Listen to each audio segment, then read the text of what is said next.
Hello! Hello! Hello! I stopped you from saying things by saying hello! And welcome... Joke's on you, John! Uterus! Welcome Oh, shit. to this final boss fight live stream of D&D. My name is John and I am joined by Richard. Hello, I'm professional. I don't shout things out. He says. By Kiri. Hiya. By Sean. I'm not professional. Would you like to buy a slightly used uterus? Define slightly. Like One careful owner. one careful owner. I'm very, very fragile. Hi. And we're joined by Tanny. Hi, I'm a mess. Nice to meet you all.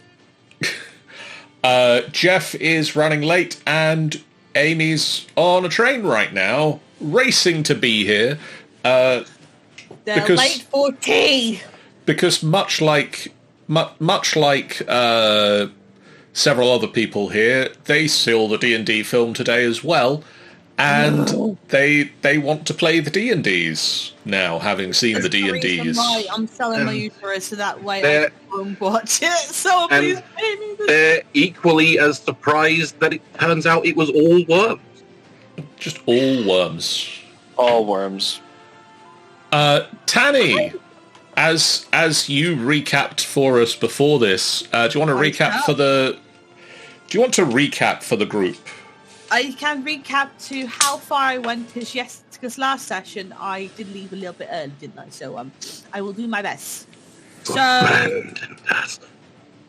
So as a player themselves, as Tanny, hello. So basically, before leaving the Black Cabin, we were attacked by ice methods and a guy that lit up. Yep. Don't know why the guy lit up, but we managed to get them down. We managed to knock them off. I think every time we tried to roll to see why the guy was lit up or what type of creature this thing was. I don't think anyone understood what it was. And I believe we did manage to figure some stuff out about it. You Right. managed to get some brief details that it was. We figured out it was undead. Yeah, Yeah, And that was judging by its attire, we are assuming that it was made from one of the people who were sent out as sacrifice. Oh yeah, definitely. So we all kind of figured out that when it comes to the sacrifice of one of the major 10 towns, especially the human sacrifice, I had, as Cherish, had no idea, but it was more likely they would be stripped of everything except for the clothes, and they would just leave the town and just go on their own demises. So basically, they were off there freezing to death or something like that, or whatever this so-called Frostmaiden person wanted, which is very, very, very, very, very horrible, and they actually hate it. But we all find out that as what might be the case of what it is of this person who lit up like crazy. So we left, but before that, we didn't experience it as characters. But it was said that AJ and Carrie went off and have a conversation, which we do not know. So I do not know either. But it will probably happen. Please hold until the other person of the conversation We'll is able find to- out soon. Exactly, yeah. So basically, we do not know until the AJ will the player of AJ will pop up and go, yes, we will do the conversation now. So a little bit later on, we then take a day's trip. Spent a day's trip traveling back to Bryn Shander. But we didn't get very far. We saw an ice giant riding a mammoth wielding a mast of a ship as a lance. We didn't pay any attention to it. They didn't pay attention to us. They went on their merry way, as far as I'm concerned, with this. They didn't see you. Frost, despite Cherish was terrible.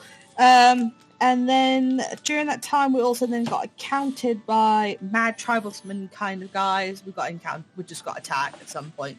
Did we deal with goblins at one point, or was that before or after the? That was before. That was before.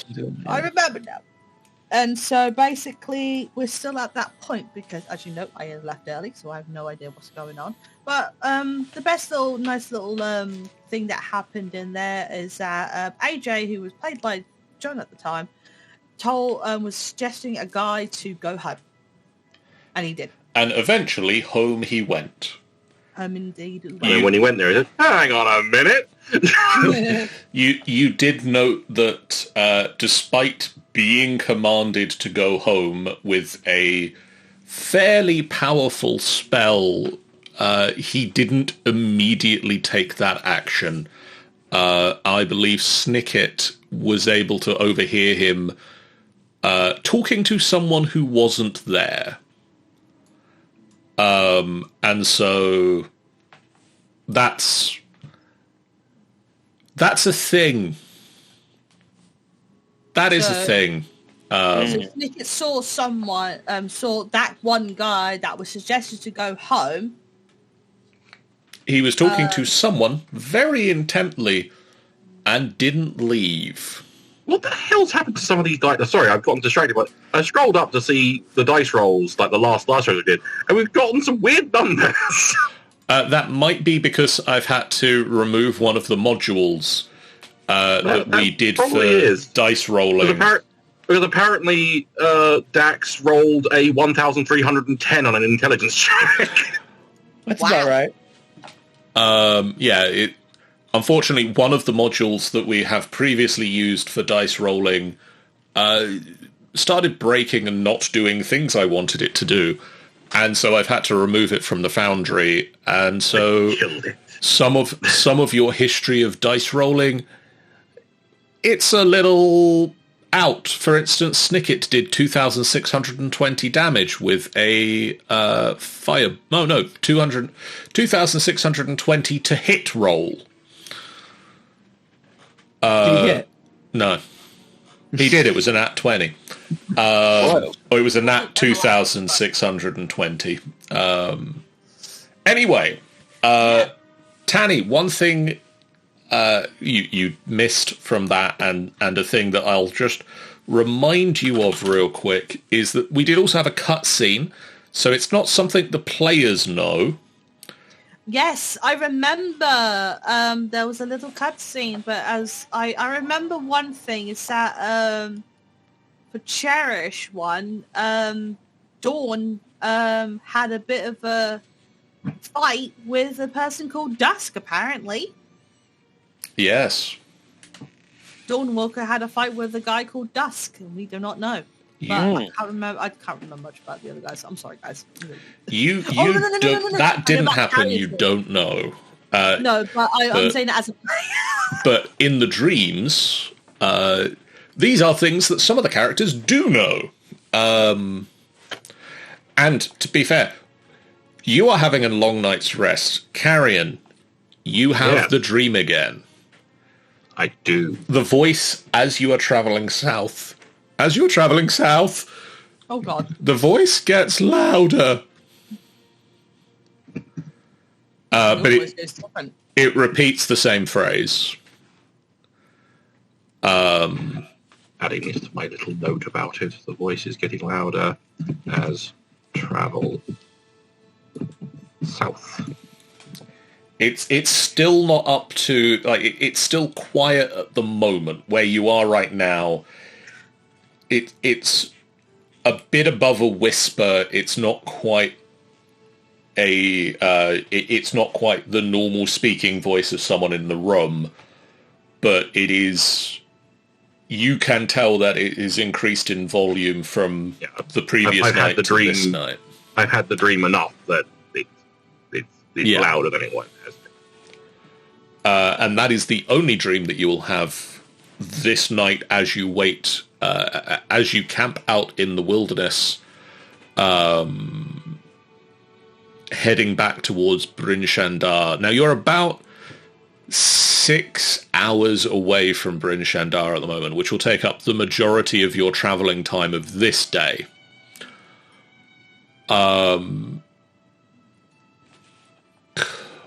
Actually, no, because you are back on the trade routes, the sort of the more regularly travelled paths between the 10 towns, and so with Dax's guidance, it takes it takes you the 6 hours to travel back to Bryn Shander. The weather, it's fairly snowy. It's the clear weather that you had the previous day that may have come from the summer star is gone at this point. But as it starts to get into early afternoon, you are back at Bryn Shander. Right.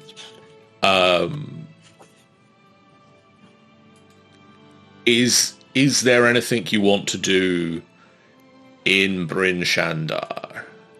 I want to see Copper Nobanaka. Okay. Is this also where we had to bring back the ingots? Yes. Yeah. So.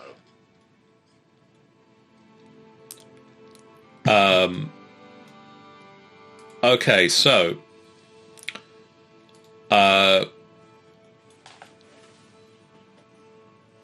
Sean, you and anyone else you wish to take with you. Anyone who wants to come along. I'll come along. It absolutely shouldn't just be Carrion who just goes. Yeah. He's the one who accepted it on his own. You guys can go fuck yourselves. Cherish is coming along. Dax will come as well. Sorry, was this for the... Are we turning in the ingots? No, this is the when we went to that cabin. Oh, yes. Where they had to find someone, see if they're okay. So we're going to tell them they're not okay. They're not okay. They're fucking dead. Yeah. In that case, I'll handle the ingots then. Okay. Sean and Tanny and Dax. I don't know why I switched to character names in the middle there, but yeah, go with it. You head to the House of the Morning Lord and, fairly easily find Copper Nobanaka. He is there, and he is holding a holy symbol to Lathander. He's a little bear one. He is so adorable. Not got the hood up at the moment, but he is. Oh. He is wearing the fuzzy outfit. Remember, you've already given some really bad news, okay? He's going to be very upset. I am going to walk. He turns as you enter and sees who you are. Hi. You've been there then? Yeah, we went there, yeah. He pulls out, he took a bit of the sun, what was it called again? The Sunstar, I believe. The Sunstar, yeah. Summer Star. The Summer Star. He takes the bit of the Summer Star out and hands it to him. This is what Macredus was working on. Yeah. I'm afraid he didn't make it.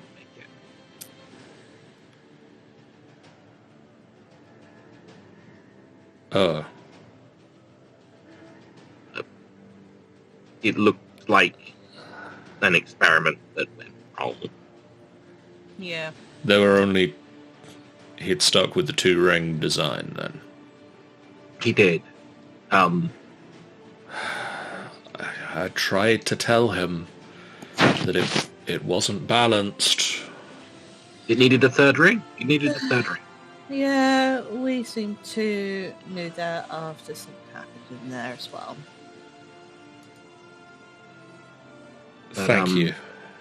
But yeah, I'm so sorry.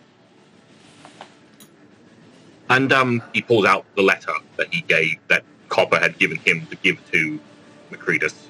Right. And hands it back to him, still sealed. Thank you. I didn't want to. I didn't want to pry in it, so I didn't. Even after we found out, we didn't open it or anything. It is and appreciated. No one suggested that we should. It was even though people in the group suggested that I open it immediately. I don't think Cherish did out. I'm getting some mixed signals about whether you were going to open it or not, but I can see I haven't. wasn't. I was never going to. Thank you. The news you brought is not good, but the offer still stands. If you need healing, the House of the Morning Lord will provide. Thank you. We thank you very much. We're so sorry about your friend.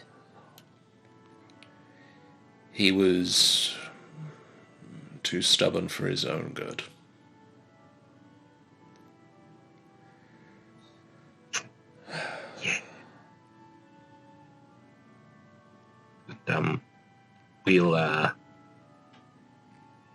We'll leave you to your mourning of that. Thank you. May the light of the Morning Lord guide you on your travels. Yep. And he makes what he thinks is a religious-looking kind of gesture, but it not. I like the idea he just like awkwardly waves and like backs away. In fact, actually, yeah. It's clear you don't know what you're doing. Yeah, I convince nobody. The only person you convince is yourself. Hey, we've got the blessing of Yeah, that doesn't give knowledge.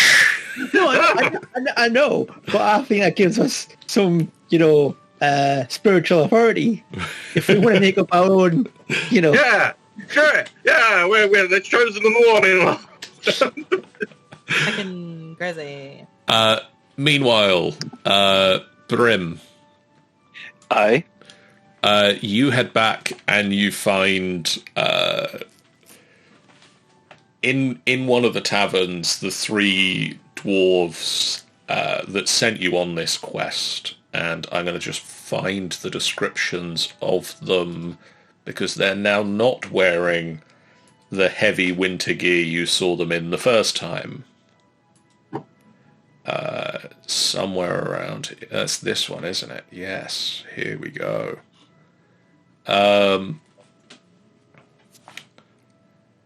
Now that you see them inside in the warmth, they're not wearing their heavy gloves and hats and scarves. God damn, they're sexy. Possibly the sexiest dwarves you've ever seen in your life. Haruna, or Runa, who's the one that did most of the speaking for the group, you can see that they are. She is a female dwarf.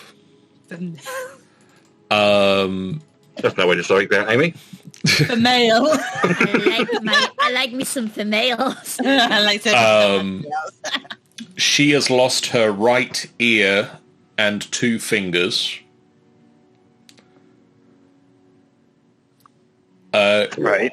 Korux, who even here in the tavern is just sort of sat at the table just staring face forward. He has lost his nose and 3 of his fingers to frostbite. Storn doesn't appear to have lost any of himself to frostbite, but does continuously, just look over his shoulder and upwards as if a dragon's going to swoop down into the tavern. Oh, poor Babby. But they have some drinks around them and are finishing off tankards. And as they see you enter, they raise a tankard towards you. I sort of nod at them and say, right, well, your sled full of ingots is outside. Huzzah! Aye. Do you mind if I join you for a celebratory drink before we... By all means. This is a raspy voice from years of smoking, from a female. I can't do either of those voices very well. By all That's fine. means. Nice.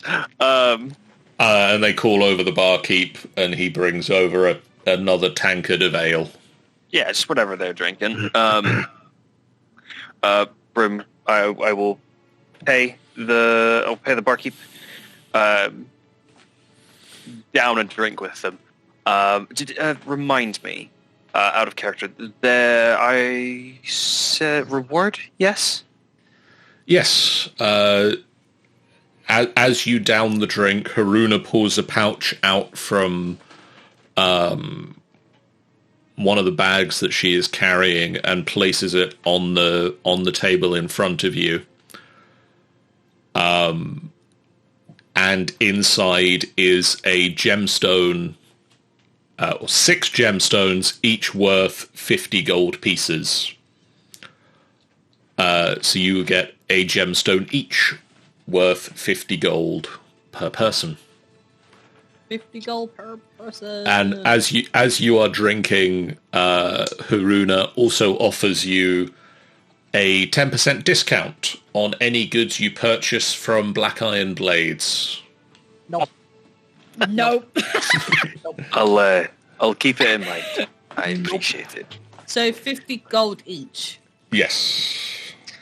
Right. Yeah, I'm just going to add it as gold. Appreciate the drink. Pleasure doing business with you. Yes, happen to see us on the street and have another problem? Feel free to tap us on the shoulder and hire us again. Noted. See us on the street and have another problem? Fuck off!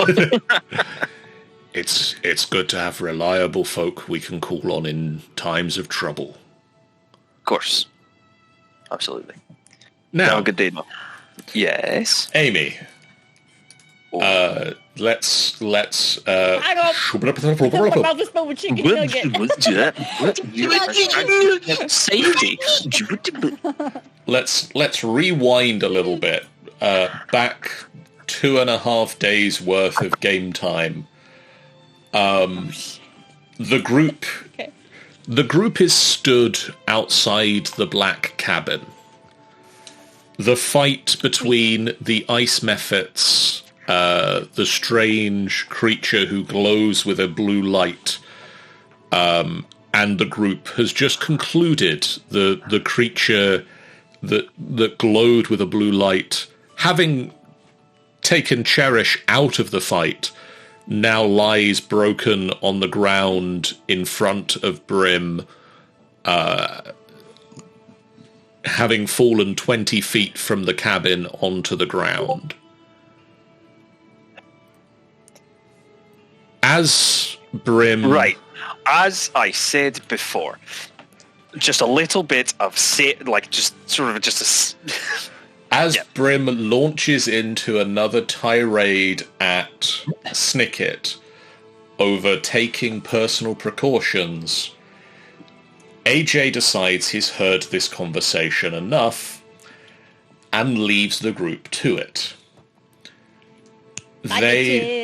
They flap their way up to the workshop and head inside, where they are followed momentarily by Carrion. And in the dim light of this workshop, you have several moments to discuss amongst yourselves whatever topics of conversation come to mind. Come here.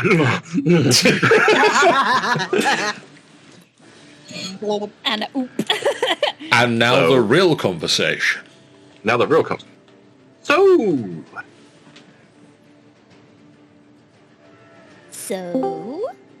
oh look! Oh, look. What a convenient distraction! Oh, look, a distraction. Oh, it's Jeff. quickly, kill the distraction. Jeff, get here.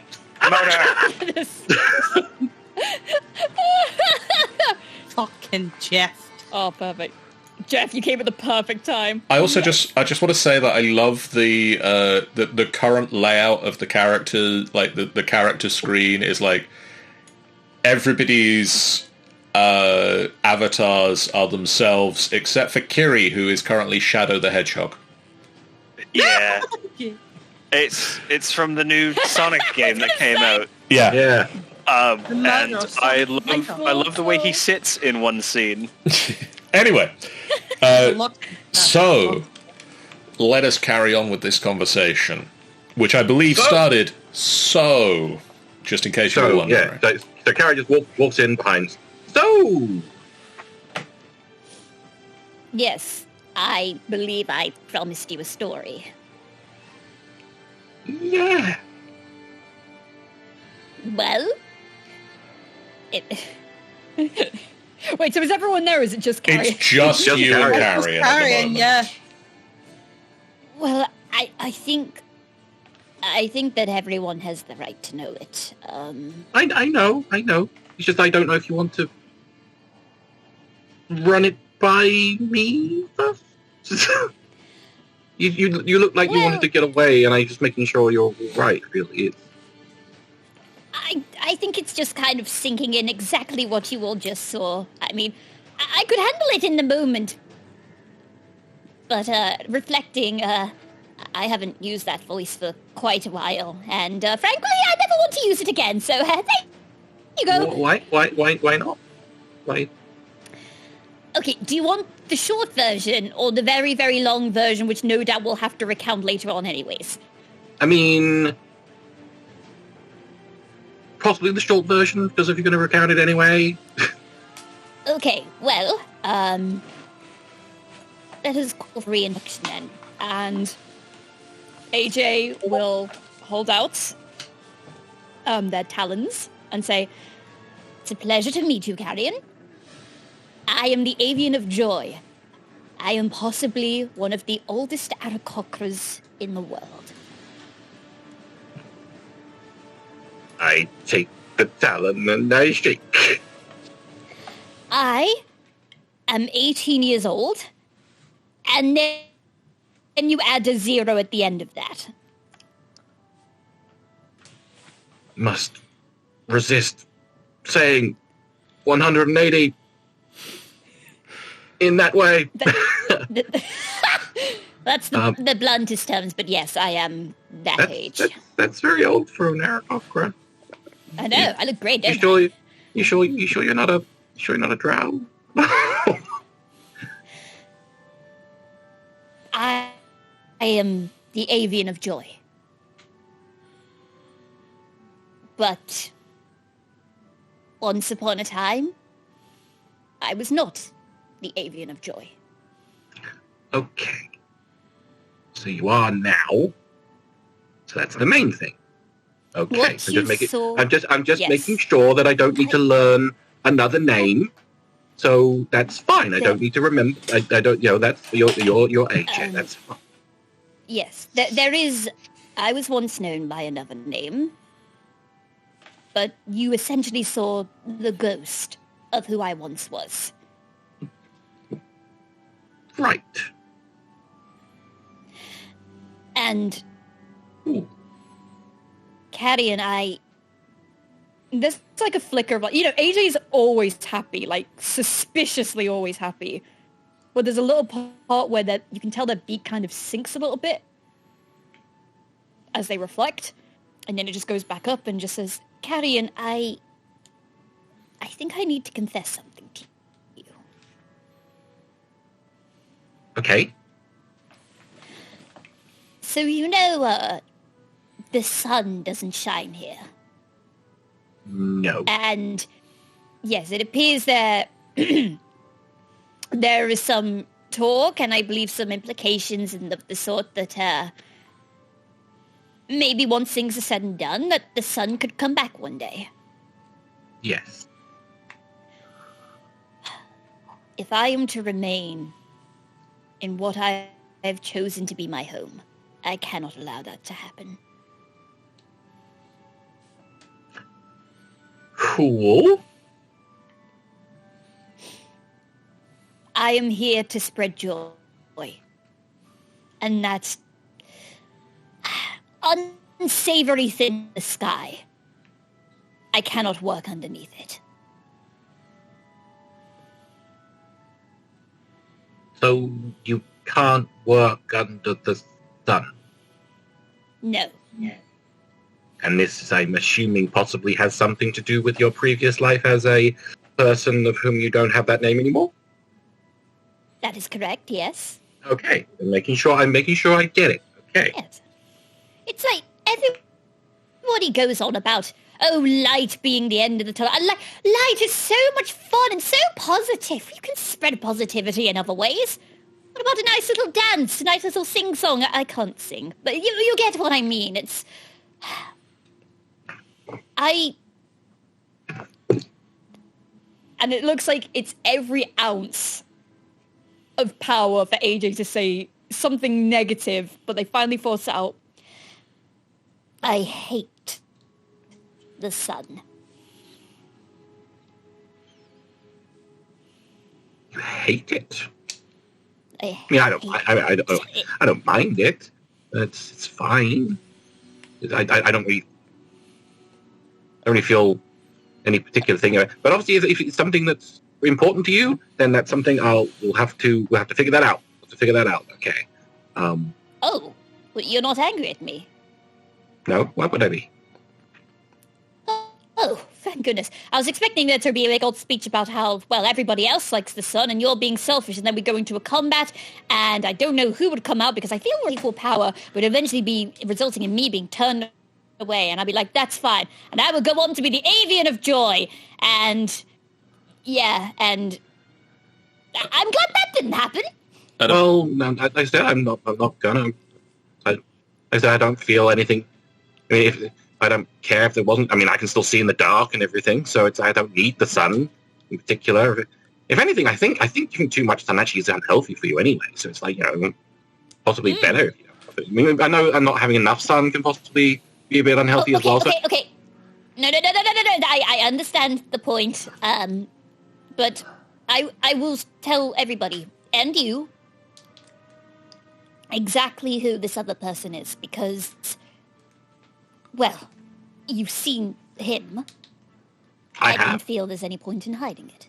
At about this point in the conversation, you hear footsteps coming up the stairs of the cabin, and you know that the rest of the group have stopped their conversation and are now seeking out somewhere to bed down for the night. And Cherish opens the door. Looking very battered and very icy from what the encounter had on them. Oh, that was a great kiss, Carrie. I mean, what? We were making out. No, Cherish, Ashley opened the door without Ashley forgetting to knock. It's like, oh, sorry.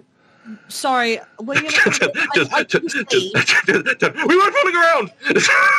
No. I just see that you guys are in a conversation. I can go somewhere else. She's a little bit distracted. No, she's got a bit of a headache kind of thing. It's all right. Are you all right? You went down a lot. I'm surprised you're not dead. Very funny, Kane. No. I mean, you did get blasted by an ice beam. It's it's a perfectly valid thing to think that you might be dead. And you did die earlier today. I mean, let's just say this is a bit of a rough day, and I'm willing to hit the hay next. So, I was wondering if you're done talking. Is it okay if I could just come in here and just sit down? Of course. Oh, she finds a corner in she just finds a little corner or something. She just slowly slopes down and just okay. The following day, after a long rest at the cabin, you spend the vast majority of the day travelling south back towards Bryn Shander on foot, pushing or pulling the sled, having failed to pull a giant elk to power it. You encountered, just so that you're up to speed, AJ, a mammoth being ridden by a frost giant wielding the mast of a ship as a lance, and you managed to hide off the side of the road as he rode past you. You also encountered two tribal warriors from the Reghead tribes wielding strange weapons made of Shardalen, one of whom attacked and was beaten down by your group, the other of whom, AJ, in one of the very few things you said that day, having spent most of it in thought of what you're going to tell the group, you told him to go home. And with magical suggestion, home he went. Oh, lovely! Yay! That was pretty fun.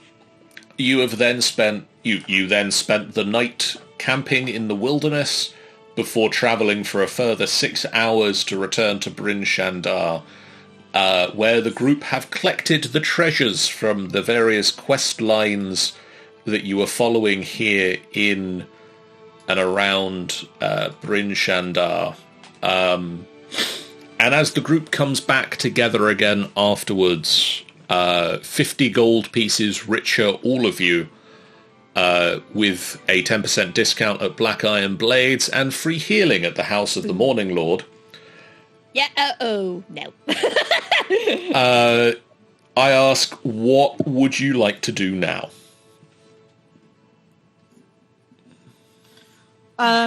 Die again. No. Cherish will suggest, like, maybe we go to the tavern and refresh everything again.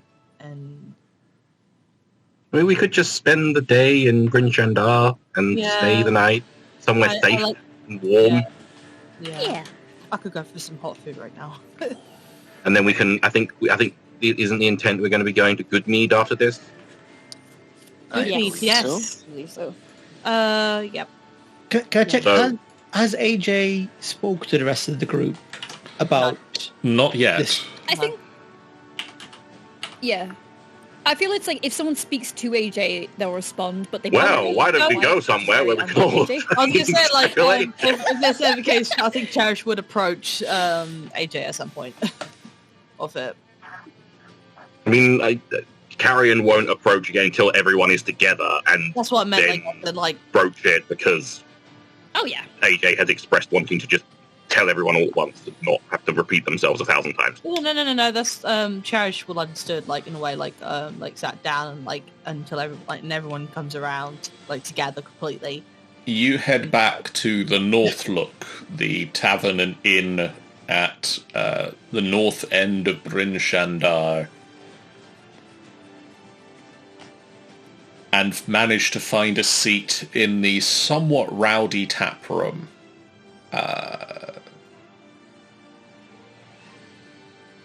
Just walk up to the weediest looking people in there and go, move! Get the fuck out. Gone. Leave, child. Wait. Why is there a child here? You can't tell me what to do! Throws cup at you. How dare you? That is a Cup of fully milk grown bounces gnomish off man. Right. you. Do you wish to rent a room at the North Look for the night? Yeah. Or Yeah. a number of rooms? Every No, single just room. Just one room big One enough for bed everybody. AU, baby. Can I get a room big enough for myself and all the animals for my bag of tricks? Didn't we have some sort of sleeping arrangement out previously of like who shared rooms? Cherish is the only one sharing by herself because she's like, But well, most likely we did, but I didn't pay attention to that. Sure, Dax and Carrion were sharing a room, which was an unusual pairing. But we don't have to do that, every time. Either way, we'll be getting room / Oh? rooms. Yeah. Oh. hello. Dax don't want to share a room with So, how many Carrion. rooms? 3 rooms? Yeah, that works. So that'll be 3 silver pieces. Okay. 2 bros sleeping in the same room, 5 feet apart because they're not gay. Well, basically, if I'm sharing a room with Snicker, I'm sorry to say this, Jeff, you may have to make a new character sheet. What? I will destroy you in your sleep. And I'm choking him with my saliva. Ah! Don't die! Too late. And while sat in the tap room, is there anything the group wishes to discuss? Any topics on the forefront of people's minds they feel like bringing up? Do you want to not to pressure AJ, but do you want to? Is now a good time to talk about it? There's no pressure. I was just waiting for us all to get together. It's like circle time is what they call it in academies now. Aye, that sounds good. Before we get into sort of the before we chuck a spear at the mammoth in the room, shall we? I just want to check in with everyone. How is everyone doing? How is everyone feeling? Just sort of a morale check. Oh yeah. I'm pretty much feeling that I want to know what the deal with AJ is. That's what I'm. That's what I'm feeling right now. That's the mammoth in the room. Aye. I wouldn't say the same thing, but that's one of the things on my mind. But the other one is knowing where I can find more information of this person, Good Mead. So there was another thing. Now, obviously, just a number of us just died. That's mainly what I was talking about. Yeah, but there was some talk in the group about how dying's not a big deal, and suggesting that some people had done it before. That is... Trust me, I think all my anger is already out, having to deal with the said person who caused the problem. But in all of thingy, I think I'm more relieved that I'm not permanently dead. If you look pointedly over to Snickers at that point, he's just busy carving away at the table again. I'm mad at him. But no, I generally think, after just knowing for a fact, I feel a bit more... I do feel relieved that I'm not out of the game and still am able to carry on and try and fight my siblings. Can Dax hit the table near Snickard and say you have to pay attention? I mean, I believe that's within your capabilities, yes. Roll to hit the table. You missed. You smack yourself. Yeah. You smack the table and Snicket Does whatever Snickers reacts, I assume. Whoever said I wasn't paying attention? Well, out of character, you did from the sound of it. I said I was carving on the table. I didn't say I wasn't listening. Okay, well, could you give the perception as well as the deed of paying attention? It looks like you're not. Oh boy. Okay. Okay. Okay. All right, you all want to get comfortable for this. These are pretty comfy seats. Disclaimer. Yeah, disclaimer. For both maybe the voices in the sky and here, this does involve a slightly uncomfortable moment. I'll be as vague as possible. Just take your time. Remember, for anybody here who wishes it, we do have the safety tools. Yeah. If the scene needs to be stopped, they are available on the foundry. Mm-hmm. Carry on with the story. All right. Thank you. Voice in the sky. So, you're welcome. Cheers, dude. So, once upon a time, there was the Avian of Joy. And there still is the Avian of Joy. I'm here. I'm great. Good. But once upon a time further than that, I was not the Avian of Joy. They were born as a drow, and their name was Rillen. Now, Rillen was born in the Underdark, and as soon as they came of age, was immediately put into the servitude of the Drow Queen. And they couldn't complain because Well, there was no reason to complain. That was their life. It's all they knew. And that was fine with them. You couldn't say he was miserable because he didn't know what it was like to be happy. But one day, this Rillin was given a task, and it meant having to leave the Underdark temporarily. I mean, he never truly leave, so that was it. He walked out, saw the sun for the first time. Wasn't really a fan. So they brought the necessary protection, but as they were traversing to achieve their goals, they came upon a traveling troupe of bards. The very first time this drow had ever heard music. And he couldn't help but stop to listen.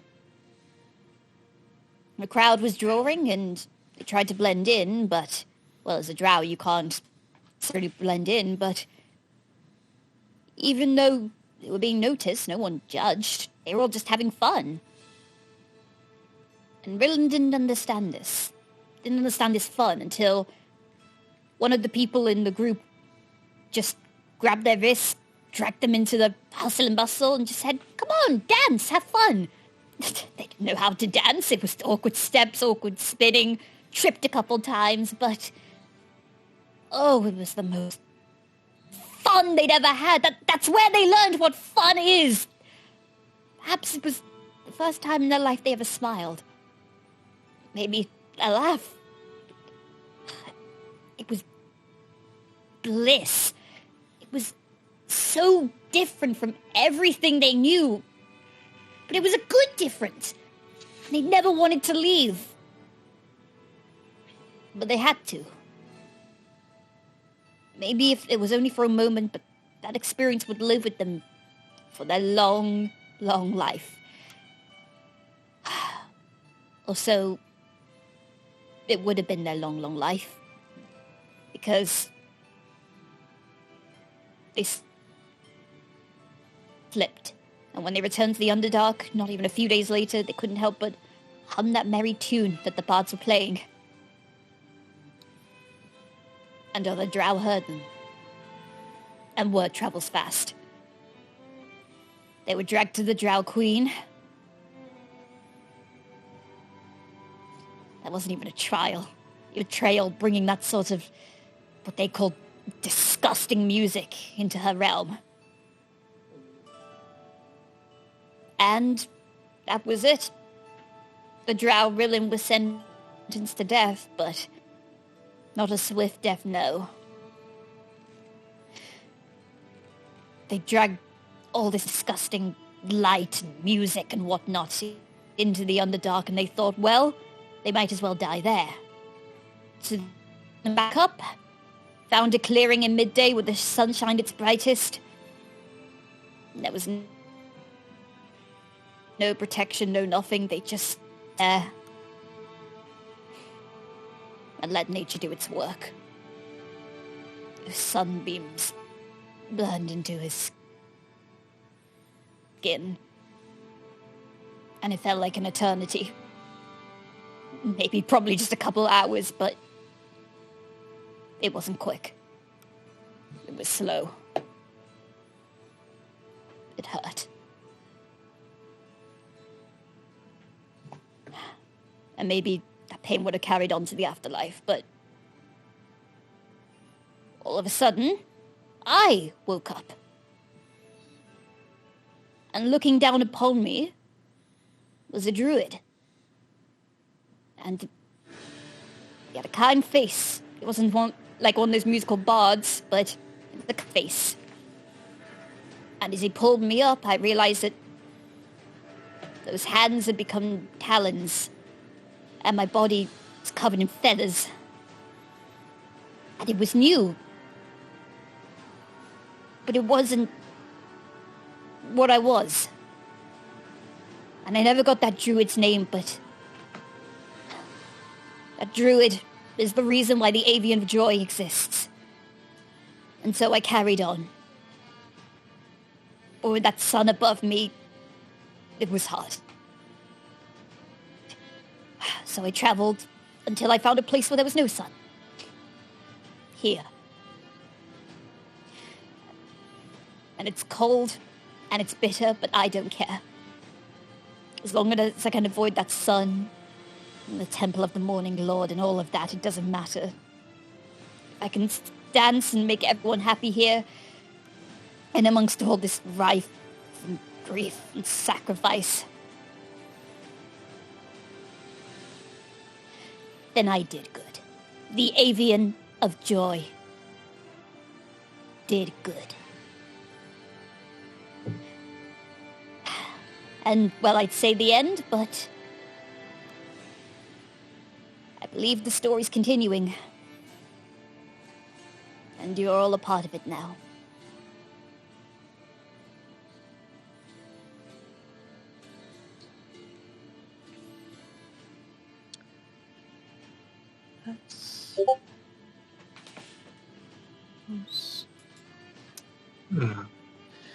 Cherish will place her hands on top of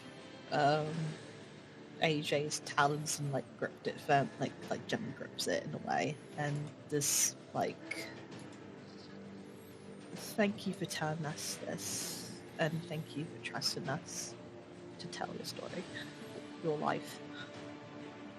I'm so sorry that happened to you. Of course. Yeah. I'm sorry that happened, but I'm at the same sorry time, I didn't tell you sooner. But it's not something you just bring up, No. so No. it's understandable. I'm glad, in a way, I'm as hard to explain, but at least you're here now, and you're. So even though that bad stuff happened, at least here. I want to say that I'm glad you were given a second chance to be free and enjoy the things you wanted to enjoy that you are doing now. Of course. I never want to feel the way Rylan did ever again. And if that makes me come across as insensitive at times, I do apologize. But, like I said, I want to make others happy, but I feel like in an oddly selfish sense, I want to stay happy. I don't think there's anything to be selfish or negative about being happy because you never got the chance to have it until now. So if anything, be selfish. Have all the happiness and joy you want and spread it out. Thank you for sharing, AJ. And sorry you had to go for all that. But I understand why you didn't reveal it, immediately. I know, like, some people freak out when they learn about my family. So, I get that. Yeah. But the only thing I wonder is, like, obviously, you don't like the sun, which makes sense. But the people of this area want the sun to come back, don't they?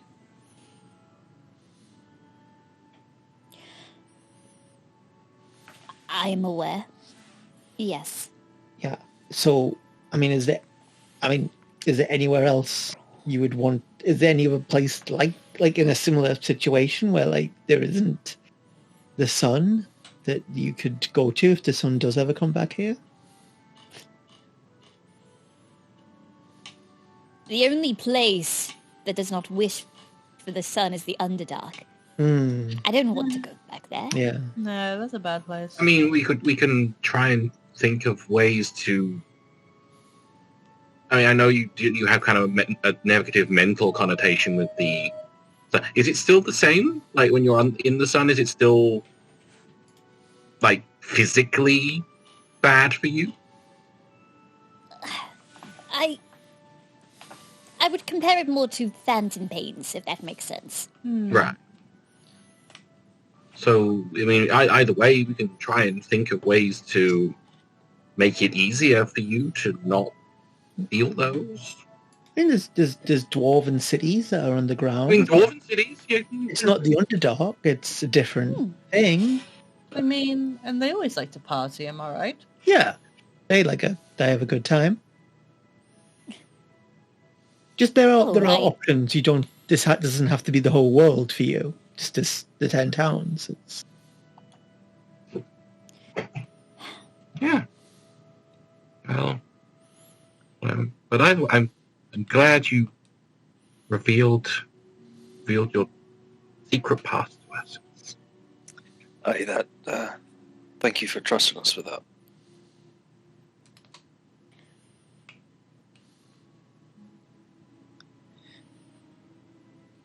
AJ just looks happy but overwhelmed.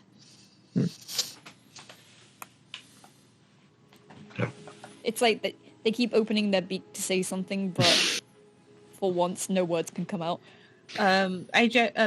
Cherish will like pat AJ's like talons, like gently say, "Why don't I get you a nice drink? Yeah."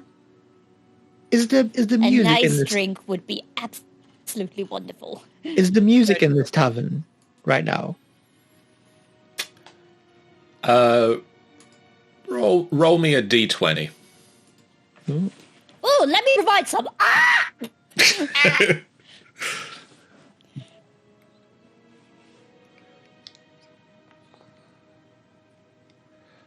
There isn't at present.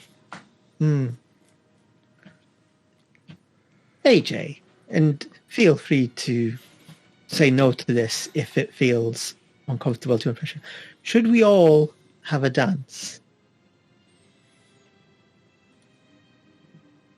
Their face absolutely lights up. Why not? That sounds like a remarkable idea. I mean, I'm going to create very faint music as much best I can. I'm going to get it as loud as I can with precipitation, but okay. I'm going to just keep casting it to bring the sensory effect of faint music. I think at this point, Cherish will like come back with the drinks.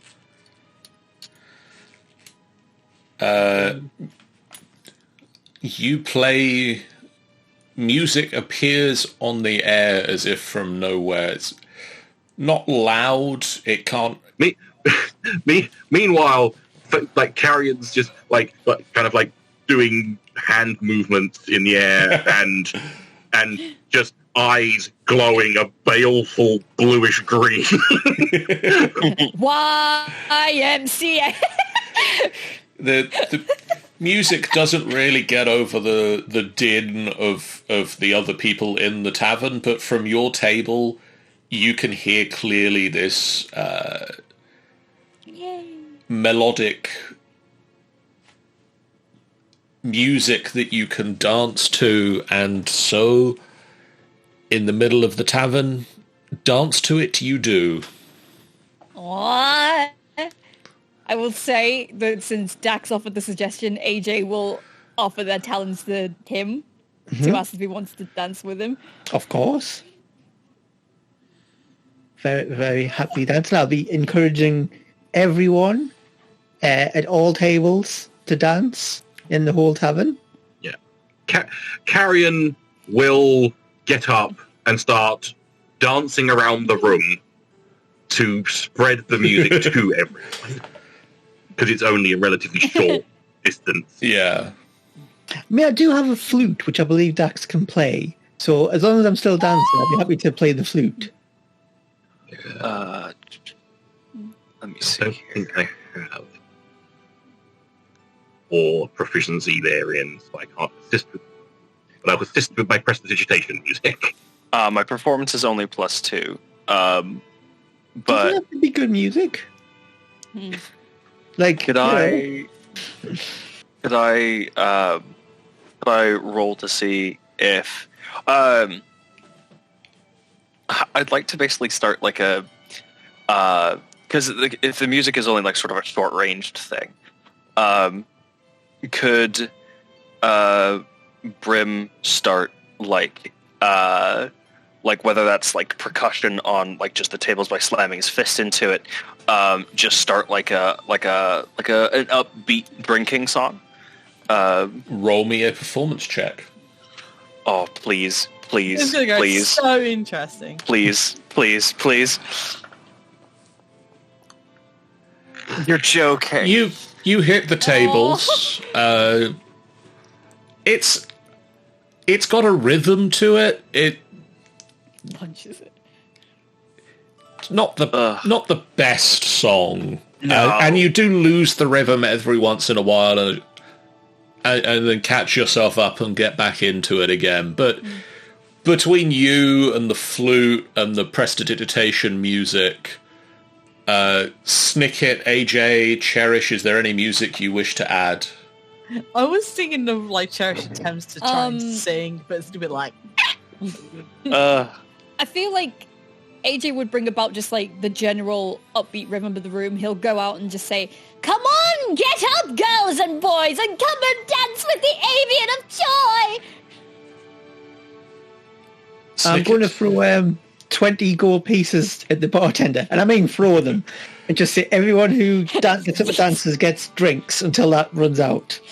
Snicket is just quietly going to go outside the tavern, just not making any fuss, just quietly going outside. Cherish, as you return with the drinks, this all kicks off. An impromptu rave. Drinks down. People start paying attention to the fact that 20 gold pieces have just flown across the room at the barkeeper, and do start to take part in this rave. Oh god. You go to place the drinks down, and a hand takes your hand, guides the drinks to the table, and you look round to see the Dawnwalker. Aw, cheeky. Well, I believe that there is a drink and a dance party happening. How could I resist? Oh, definitely. I'm giggly. And he pulls you in. He's wearing, normally he's got the sort of outfit that we've seen on previous pictures. As you look up, you notice that he is now wearing like a very formal suit with an orange tie. Very avant-garde. And an orange pocket square. And he is dressed for a ball. And he starts, despite what the music is, as he takes you and dances around the room, in the immediate, 10 feet around him, the music changes to the waltz that he is performing with you, regardless of what the music is elsewhere. Oh, this dude. And so... What a Chad. So the group dances and drinks and spends a few hours having a rowdy party at the North Look. Definitely need to draw that now with Cherish and Dawn. That'd be so fucking cute! Snicket, is there anything you do as you sneak out of this party? Not a lot. Okay. Just, yep. The night draws to a close. The group heads upstairs to their respective bedrooms, and you have a long rest. Oh, before that, Cherish would like to see AJ real quick.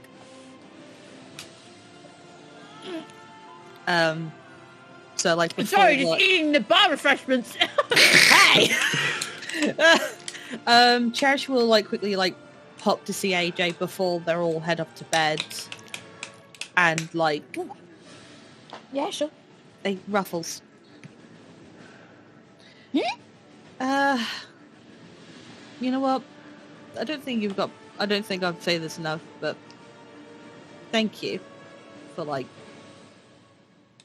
being you. Oh. Cherish. Just getting so nervous and so stressed out trying to find my sister and my brother. You really do help it knock it off a little bit. So As long as you're all happy, that makes me happy, Cherish. yeah. And Cherish will go in for a hug. Hugs AJ. Hugs back. I'll see you in the morning. And then See you then, Cherish. The following day, you get up in the morning and you start getting ready to head to Good Mead. Now, before you leave Bryn Shander, I have a question, and it was something that you brought up last session.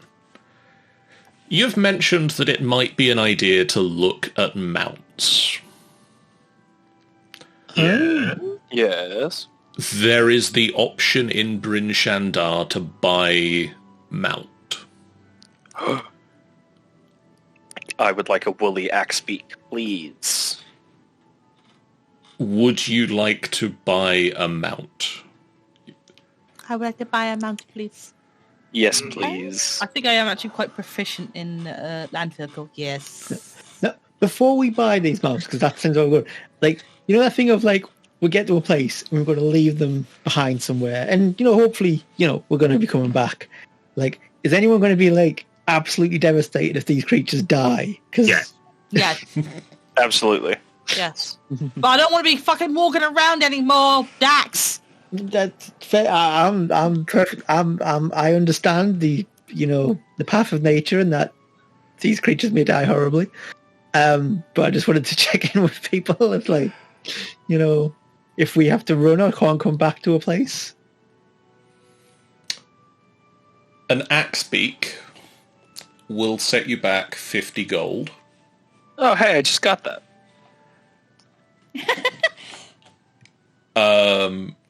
And you can you can purchase a domesticated axe beak in Bryn Shander.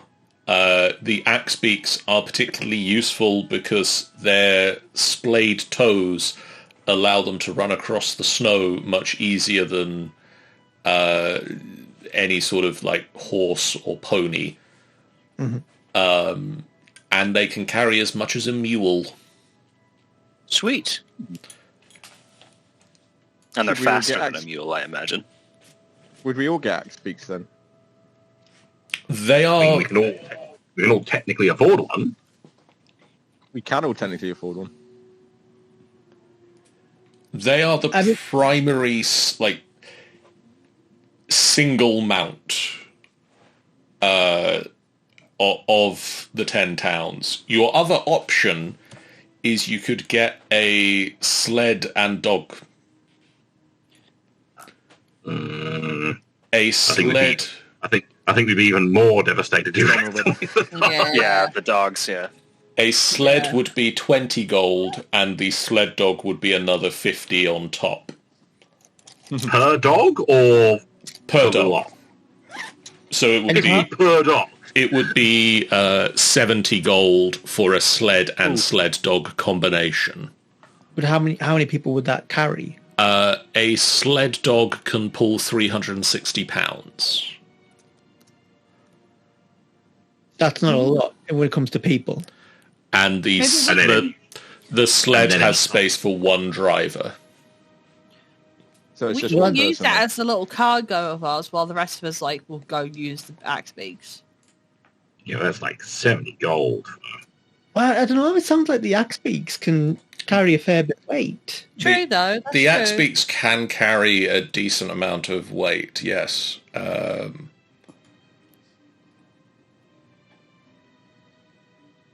I mean, it only makes sense, I think, if we are all going to get one, or indeed if Snicket is small enough to not, slow the axe beak down if it's carrying one of us and then Snicket. I may have a solution for this. So, You see, I've been carrying around this giant cauldron on my back this entire adventure. And I've been doing it flawlessly. However, with a bit of rope, just attach it to the back of the bird. It's a sled. Oh man, I really thought you were going to say we'll trade it, and I was so happy. I thought he was going to say I'm going to trade it for the. Nope, we're still keeping it. That's till the end of the campaign. Then.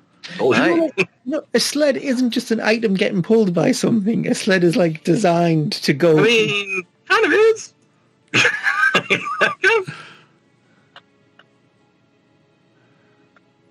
It's Snicket's light anyway. It wouldn't. And if we go quick and take a corner, is anybody looking over it? Is anybody looking over at Snicket while you're saying this? Yes, Brim is. He's quiet this morning. You late, Snicket? Oh no, it's spreading. You okay? Hmm. Would you like to talk about it? Would you like to buy an axe beak? Not now. Maybe later on. Sure. Whenever you feel like talking, we're here. Who was in the room with Snicket last night?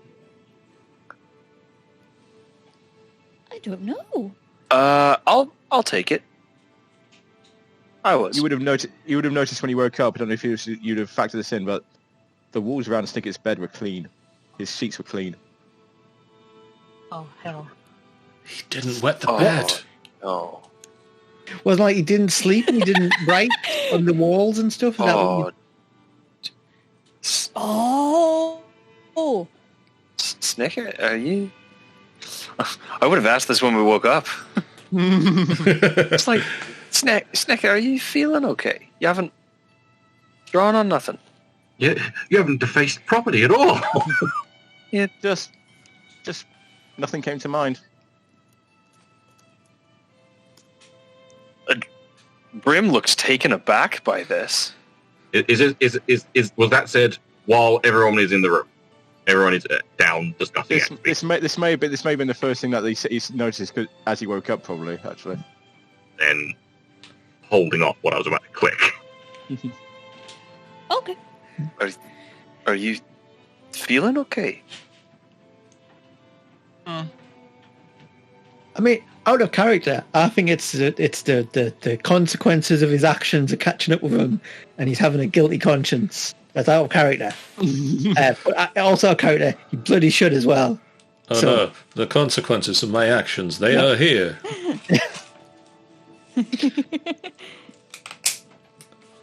Fast forward to the current time, then Snicket's just like, not his usual self.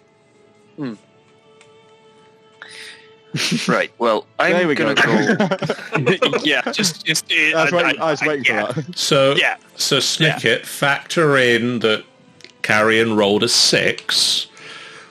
What can he tell, if anything, more than just Snicket is being quiet? Snicket is being quiet. Fair enough. How about now, bitch? What about that? What does Brim pick up? Snicket seems troubled about something.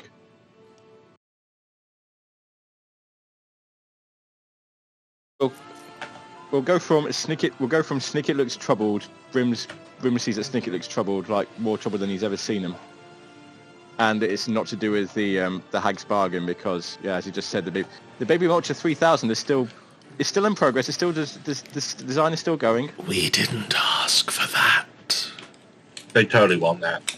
Oh, I thought that's what you want. I thought. Oh, you don't hear that. Yeah, Dax hears that. Yeah. Karen wasn't responding to it. Karen just said, "Yeah, that's totally what you want."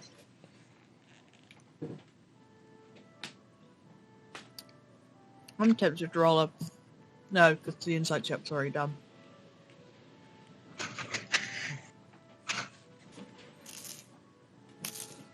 I mean, an insight check's been done.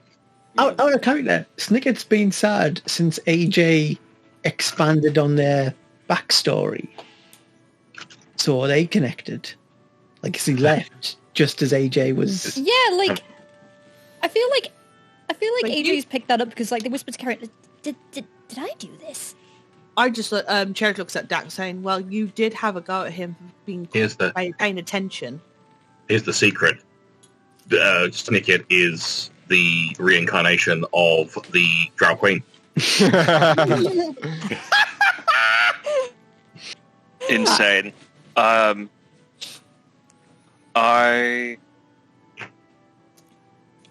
think Brim disappears for a bit. You just poofs. Yeah. Yeah, Cherish will say to Dax, saying quietly to Dax, maybe you said something. You did say something to him before AJ even talked. I mean, I just did, want you smacked the table to get his attention and told him to pay attention. Yes, because Cherish was AJ was going to share their life story, and it seemed polite to listen. I know. Look, Snicket sometimes needs someone to tell him some stuff. Like, you know what happens with Snicket sometimes. You went through that. Like, but it might not even be you though, Dax. It might even be me. I mean, I'm not gonna lie, I'm still a little bit angry at him. Cherish, if he'd killed me, if what had happened to you had happened to me, we might be in a very different situation right now. Like, I wouldn't just be angry. You're not out there looking for your siblings unless you are, then... No, I think I'm kind of saying, if it happened to me, there might be more consequences for Snicket. I was really frightened when this happened. I don't know why. I knew it was going to happen, but it still frightened me. I was expecting a collateral damage of sorts, I was going to get smacked, get really heavy hitted. But I didn't expect it to really kill me. And my worst fear was... I thought you were all gone. It wasn't even bodies. It was just, there was nothing. Good. I was just afraid that I wasn't going to find them again at all. Well, this is why Snicket needs to hear hard truths sometimes.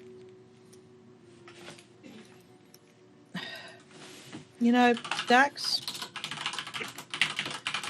if I really didn't make it there, there was no chance of me or AJ or Snicket to come back from this. I know it's probably the weirdest thing to say, but would you have actually gone off and find my siblings? Well, certainly can do. I mean, I don't know if what had happened been final. I don't know if I've had the information to go and do it. But if you're willing to give me a copper piece, I will make that a deal with you that does happen. I will find them. A copper piece? A copper piece. Or, something else. It just has to be a exchange. A deal's a deal. Yeah. But there's no ulterior, I'm not trying to trick. It's just, it is, that's how Dax sees things, where it's honest. Right, okay. There's a deal. I like the deal. So if something ever happens to me again in the near future, whether I get disintegrated or die, if I'm no longer existing in this realm or this world. Disemboweled by next week. All that.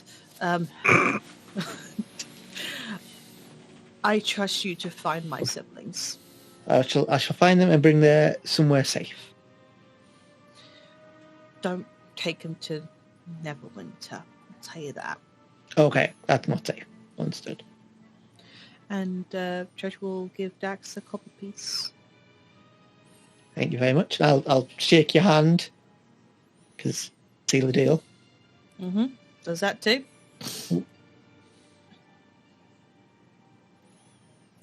I'm on that if that were to ever happen. Yeah. Thank you. And I think like you'll understand at the point how seriously Dax like takes deals. Yeah. So like he will do this. The reason why I didn't want to ask you, like wanting to ask you, because like as in to find my siblings, because I mean, like not just because like I don't like your mums and all that. She literally does like I hate your mothers. it's not like because I don't like your mums, like I don't trust your family. It's just the fact is that after learning about that my father was here, it made me realize that I also want to learn about him too, in a way that it might lead me to my siblings. Mm-hmm. So that's one of the reasons why I didn't, because this place is new to me. There might be loads of history on this guy. Yeah, no problem. I shall, as we carry on, I will pay attention. Not that I wasn't, about your other stuff I was like blanking out when you were talking about. But I shall pay more attention and focus on this information should it be needed, which I'm sure it won't. Yeah, well, that's the reason why I'm going to Good. I think it's because I am going to Good Mead is that there is a lead to where I think my sister might have gone. Well, I'd certainly, I know I said it made a deal for like if you die, but we can say it's like I'm helping you while you're still alive as well. Mm-hmm.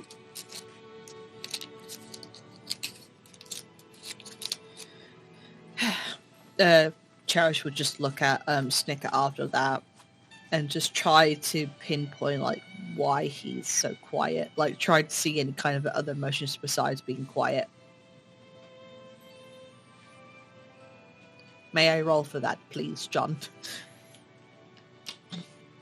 Snicket, do you think there is anything more to discern from your expression than has been revealed to the group already? If somebody rolls higher than a 20.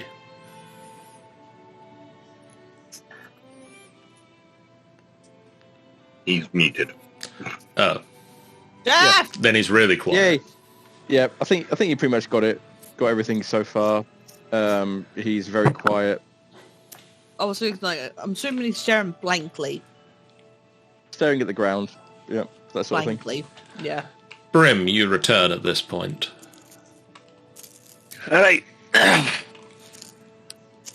I have something stuffed into my bag, and I'm leading a good old like fluffy looking axe beak. Yes, aren't you a good beastie? Yes, you are. Yes, you are. Everyone, this is Yarn Bjorn. Say hello. This Yarn is borrowed Bjorn. with this is borrowed with his griffins all over again, isn't it?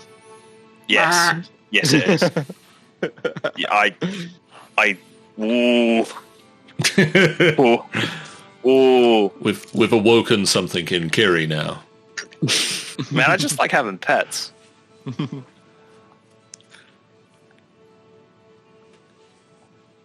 I do miss your bone-eating filter, Blair. Blair. Good old Blair. Hold up. Stream's lagging a bit. Ooh. Oh no, I think we're back. It might be just been lag on my end. There. Doesn't like it.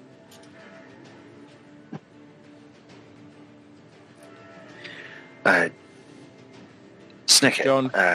Sorry. Pause for a second. John, quick stream check. It seems to be working on my end, but Okay. Carry on for now. it's moving. If it's still moving on your end, that's fine. We'll carry on then.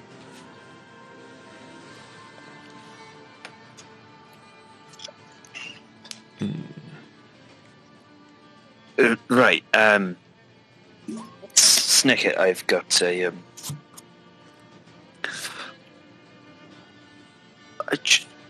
until you're ready to talk. And Bryn will pull out sort of like a big, thick, what looked like a leather-bound book. It's pretty big. I imagine it looks sort of like even bigger next to Snicket. It's completely blank. Should last you at least a day. Oh. If just in case anything pops into your mind. Thank you. Thank you.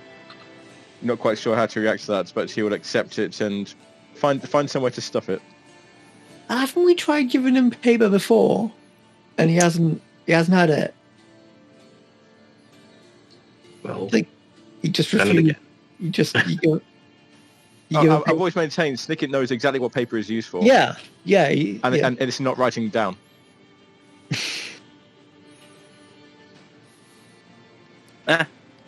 Oh. It's still a nice gesture. Yeah. Yeah. Right, I got mine. Anyone else? Well, I suppose just going by. I mean, I think it might make sense if we'd all went in together and negotiated the price down a bit. But like,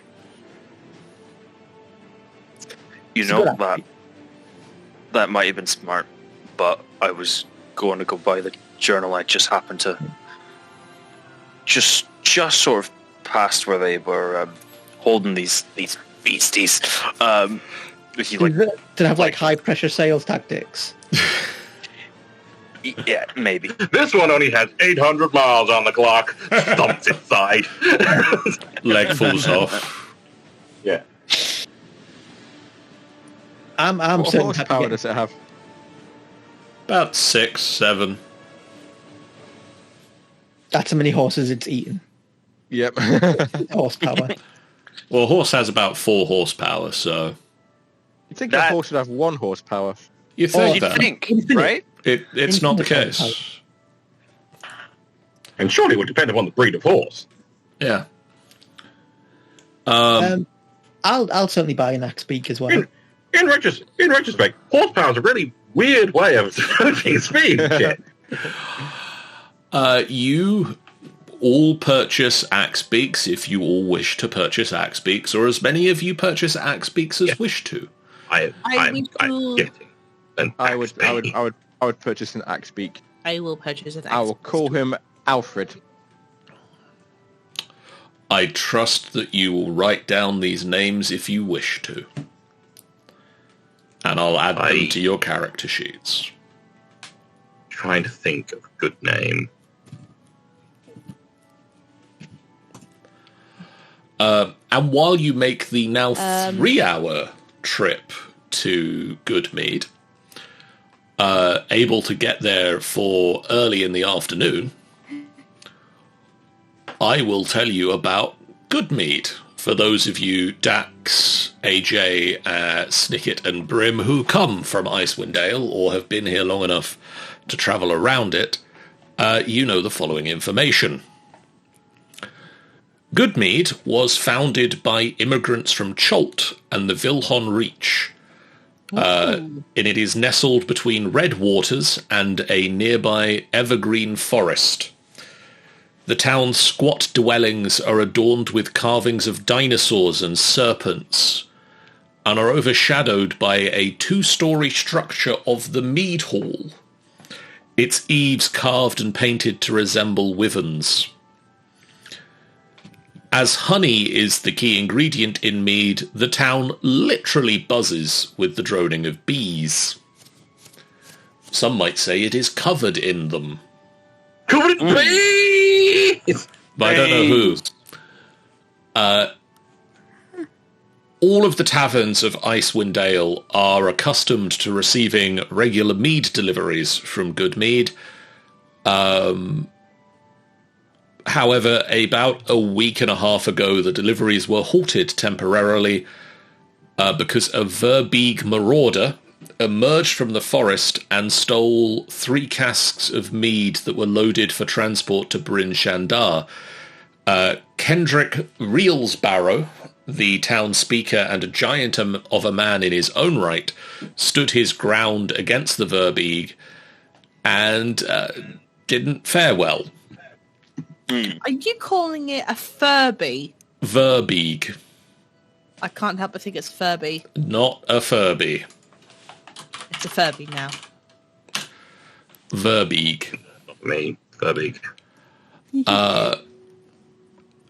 After skewering Kendrick with its spear, the Verbeeg grabbed the casks and disappeared back into the forest. The other residents of Good Mead tried to save Kendrick, but to no avail. 5 members of the local militia went after the Verbeeg and haven't returned. Whoops. Good Mead has a population of around 100. Its heraldry is a dark brown drinking mug made up of a cut-off section of horn with an antler handle added upright and centered on a white field representing the mead and its cold, snowy environment. And you would know that it sacrifices warmth, because it cannot sacrifice food or people. It is too small. Freeze, baby. 50 off mine. 4 decades ago, the mead hall was built and put an end to the town's dependence on knucklehead trout fishing. The mead hall has a large fire-heated space dedicated to bee husbandry and the nurturing of beehives. And any of you that have travelled to Good Mead know that you can hear the buzzing of bees anywhere you are in the town. The other location of note within Good Mead is the shrine of the Flaming Sword, which is a shrine of Tempest, the god of war,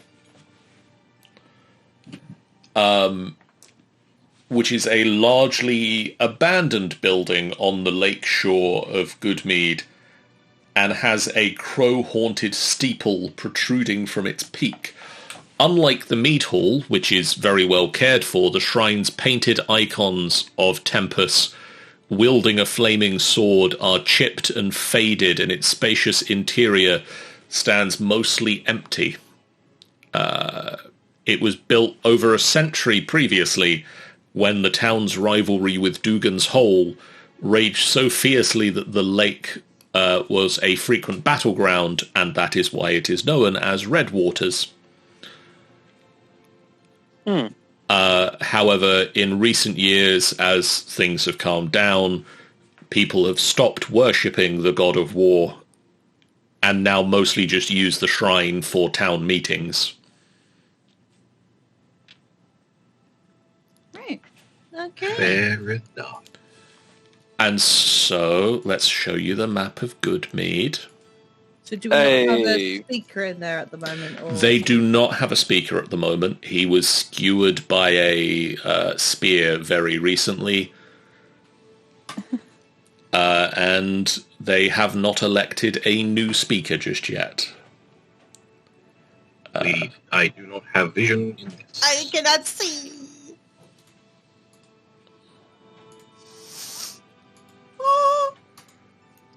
There it is. Ooh. Here is Good Mead, home of the Good Mead. Fucking good.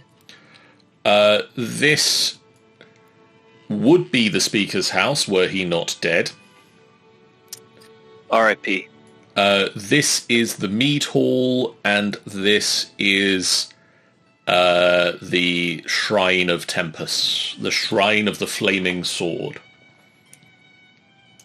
I better change it to Shrine, not Temple, or else I will get back on puzzle. Ears missing hand. We made it in excellent time. And We did, all thanks to Nugget and his friends here. You arrive in town just after... Nugget. I mean, his full name is McNugget, but... You know what? I was so tempted to name the actual kid, but I named it Poppy. Out of my head. No. Love Nugget. that. Sorry for interrupting, John. You were saying? You arrive in Good Mead just after midday. Okay. What is it you wish to do here? Right. Cherish is looking for someone that was last seen, that the father nude last seen, I think. Okay. How do I remember go? Like, she... how'd it go? The dad of Cherish went out to find the wedding band, but came back and it was only just her. I can't remember most of the storyline. Okay. I think it was like, he went to find the wedding band of a woman, and then the wedding band was returned, but he never was seen again. Yes. Roll me a charisma check. Moi? I mean, at worst, there's only 100 people here. We could literally go door to door. It will not take too long. Ability or save ability? Just an ability check, yeah. Not a saving throw, just a check. I mean, in all tenor, you don't even need to go door to door. I mean, apparently they hold town meetings in this building. If they could just find a way they can summon them all, we can just summon a town meeting. You spend a few hours asking around, and as has become readily apparent, there aren't a lot of people in Good Mead, and most people here know everyone else. It does take you a few hours, and it's getting into the late afternoon when you are directed by an elderly woman who has a name. And Why would you think she doesn't have a name? Why would you say she doesn't have a name? An elderly woman by the name of Olivessa Unatapor. Ooh. Sorry, she's middle-aged. I aged her up a little bit. This is really turning into the Monty Python and the Holy Grail at this point. You were speaking to an elderly woman, and she suddenly becomes middle-aged again. Oh God! What's this magic? And she points you to the house of one of the cask makers. The house of Brolvark Sundersteed. Ooh.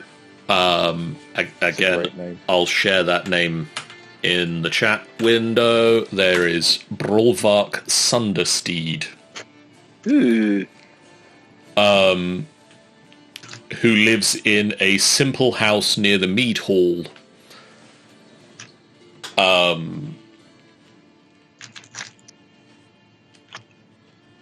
Right. And she takes you to the end of...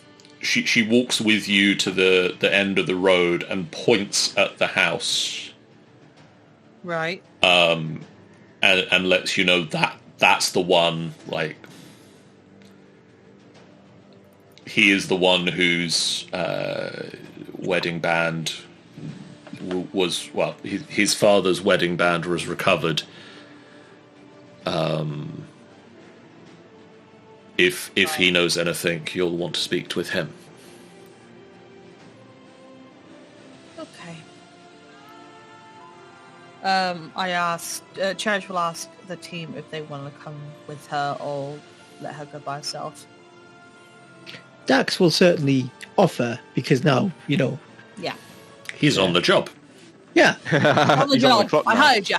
Yeah. He's on the clock. Dax will be part of it because now a deal has been struck. I do has been stuck with your old soul. Right, yep, so Dax and Cherish will go to the house of Brulvark. Brulvark. Fuck. Oh no, so sorry. A young man opens the door. In his late 20s, human.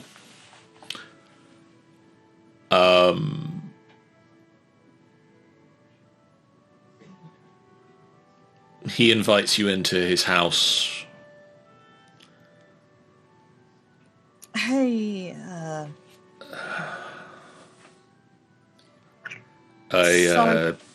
You've been asking about me. News travels fast in a small town. yeah, I figured. I apologize. I suspected you might be coming here eventually. What do you mean by that? Well, I heard you were asking around town for someone matching my description.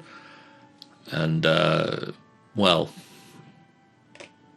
Yeah, it did sound a bit supervillain ominous of like, I've been expecting you, Mr. Bond. Now it's time for you to die! You've been asking around town about someone whose wedding band was retrieved by Yaromir. Yes. As far as I'm concerned, might potentially be my father. Look, I'll get to the quick. So I'm trying to look for my siblings. A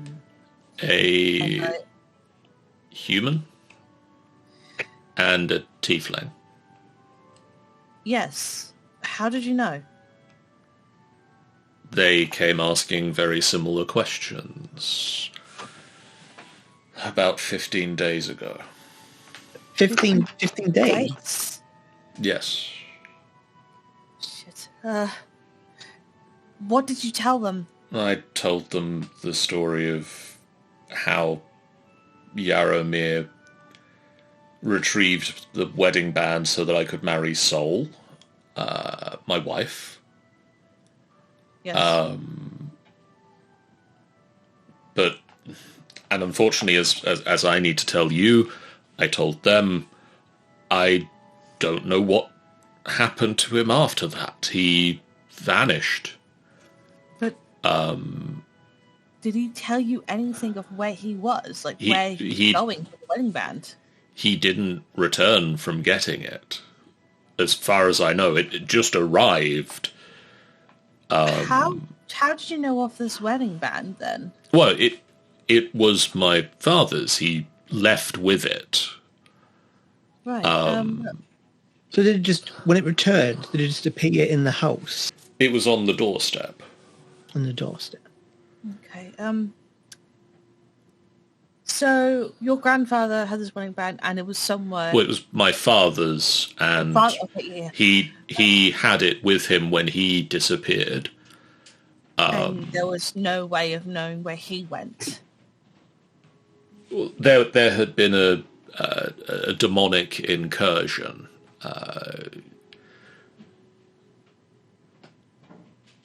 He may have been caught up in one of the other towns.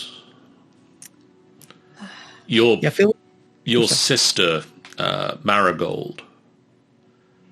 I guess that's her name. She seemed to think that if your father was still alive, he would have been working to clear the eternal winter that is plaguing Icewind Dale. And so felt that she was on the right tracks to finding him if she tracked what was causing this. But I don't know where she went after this. Did she mention anything of where she might have gone? She said there was someone who was... I don't know if there was somebody that was traveling with them who wasn't here, or somebody who was just paying for their travel through Icewind Dale, but seemed to be suggesting that somebody was helping Marigold and Kieran make their way round. I don't know if that offers you any comfort that someone is looking out for them. Yeah, that kind of does. But did you ever see that person that was guiding them here? No, they came alone and they left alone. I don't know if anyone in town saw anyone other than the two of them when they passed through. Okay. Now, I know you don't know where they were going, but when they left town, did you know what direction they were heading in?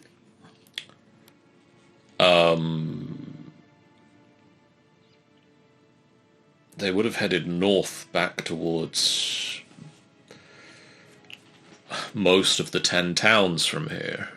It doesn't narrow things down a great deal, I'm afraid. No, that's all that's the answer to.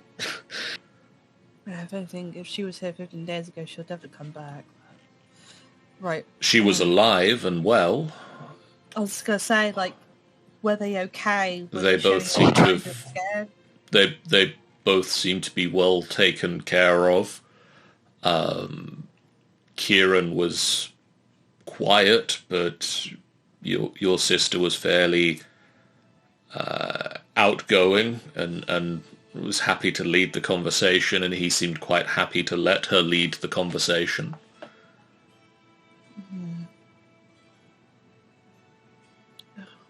Was okay, but that's 15 days ago.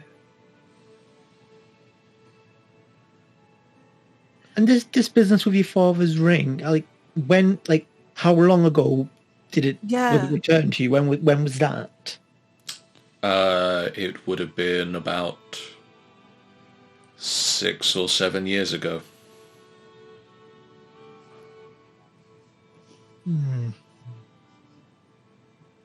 It seems like we're being pointed in the direction of, like, if we can find out what's causing the eternal winter, that's the direction your siblings were headed in. Yeah, I'm just hoping they're not going into danger.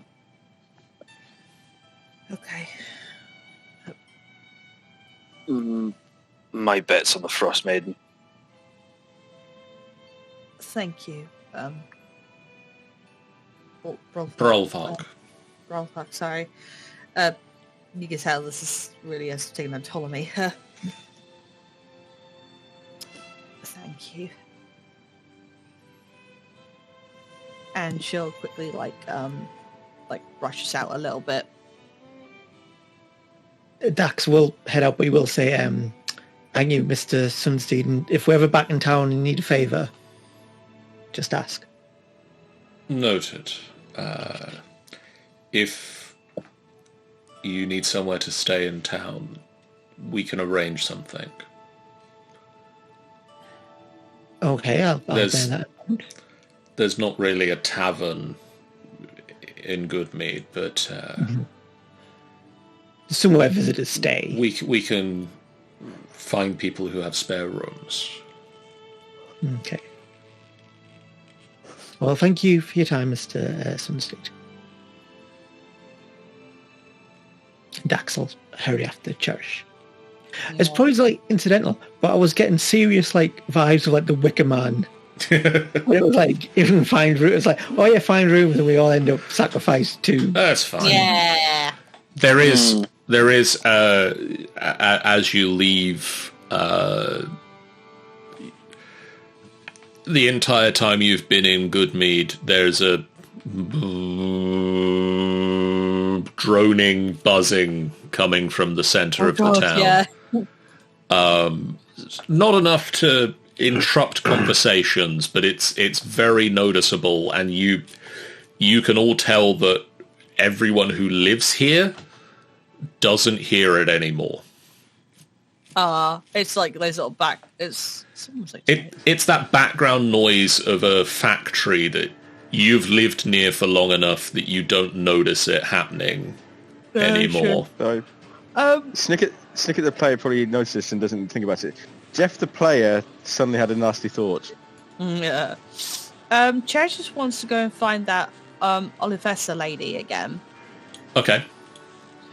And just ask, did she also see, as before she mentioned, about Brolvark, she mentions, did she also seen Marigold and Kieran at the time 15 days ago? I'm afraid I didn't. Should we, as I believe one of the other parties suggested this, we should have if we call the whole town together, it'll only take 2 minutes, we can ask everyone. It's not just Marigold and Kieran. I want to know who's with them. He mentioned that there's a person they're paying to guide them into Icewind Dale. So I want to know who that could be. See, I interpreted that differently. I thought it was more like there was someone who was like sponsoring their trip. Yes. Sponsoring, like a benefactor who was saying like, I know you need to go find your father. I shall give you 50 gold and a letter of introduction so you can get all the help you need. Right. That was the intention. Right. So it's not someone following them. It is. He doesn't know for certain whether it's somebody that's traveling with them and taking care of them, or if it is someone who has paid for their trip and sort of like letters of introduction, maybe some form of protection. Unclear whether it's somebody traveling with them or somebody who has sponsored them in terms of giving them the money to be able to afford this and safely travel around. But right. The suggestion is it is one of those two. I mean, I know Cherish said she found it reassuring. I found it more sinister because I was thinking more like, well, who would have an interest in finding Cherish's father? It's like, obviously, you would, Cherish, and your siblings would, but who else would? Like, why would they get involved? Maybe Cherish's mother. The thing is, though, is that Cherish will explain, like, as this is happening. I'm assuming it's, like, in some more conversation. Like, Cherish will explain, like, she didn't really have a good relationship with her mother, and so, like, she left. And then she's like living in the military in Neverwinter, and then she's married with Dawn, and then spends her life away in Neverwinter, but just not still working on the barracks and everything. But she didn't really have much contact with her mum. She has little contact with Marigold and Kieran. But yeah, like ever since that big letter, then she went off. So potentially something to do with her mother. She don't know. She's a bit like, as long as she's more focusing on that Marigold and Kieran are okay in a way. That was really yeah, of course. My only worry is that if it's somewhat assumed, despite it was many years ago that Cherish's father was missing after doing one last mission and not returning back, except for having the wedding band to come back instead of himself with it.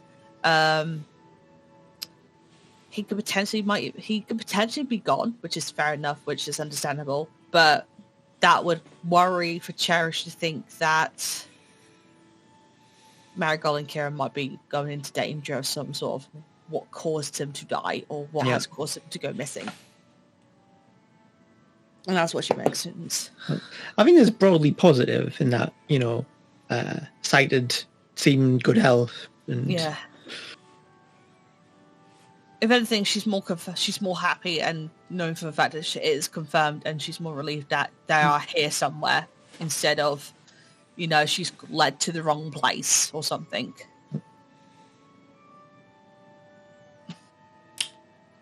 While Dax and Cherish head to Brulvark's house, is there anything the rest of the group would like to do? I'm so glad you asked. Not really. Oh, heck. Brim apparently has some plans. I just want to know if there is, if the militia like came back, if there were any survivors from that. Did they catch up with the guy? I just want to know what the deal is with the Verbig. The 5 members of the militia who went after it have not returned. How many days ago was that? They would have left. Information is on this one as well. They would have set out about 3 or 4 days ago. Mm. Mm. Mm. Mm. As you are asking this,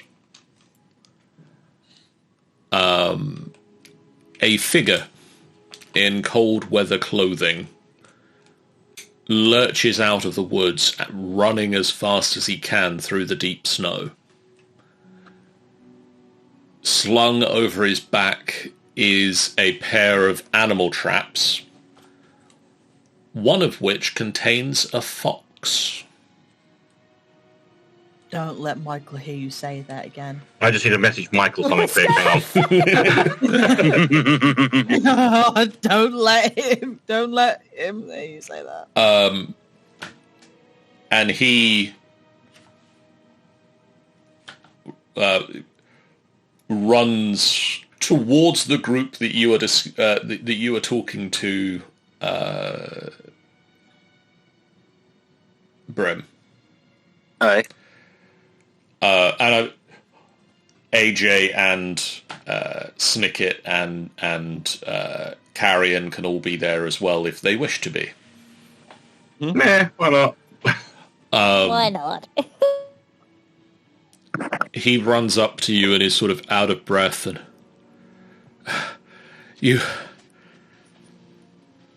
I found them.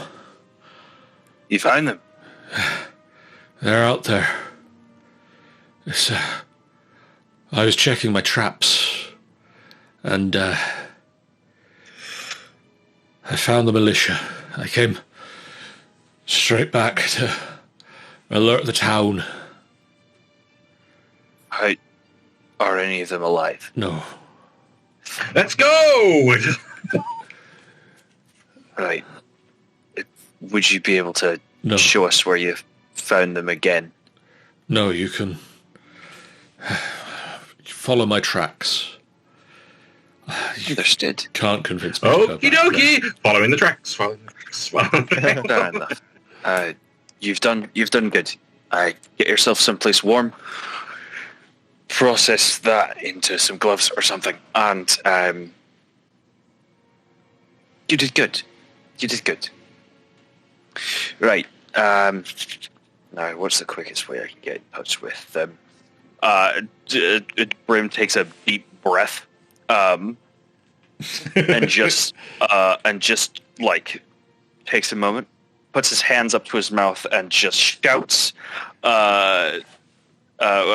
Carrion, who's with me at the moment? It's just Cherish and Dax who are missing. Cherish and Dax are currently missing. Yes. Great. Assume dead. Alternating between Cherish and Dax, Brim is just going to yell. Okay. Cherish! Dax! It takes a few minutes, but Cherish and Dax, you wander through the town and you suddenly hear your names being called from the corner of town. Did you say it's before we go to the house?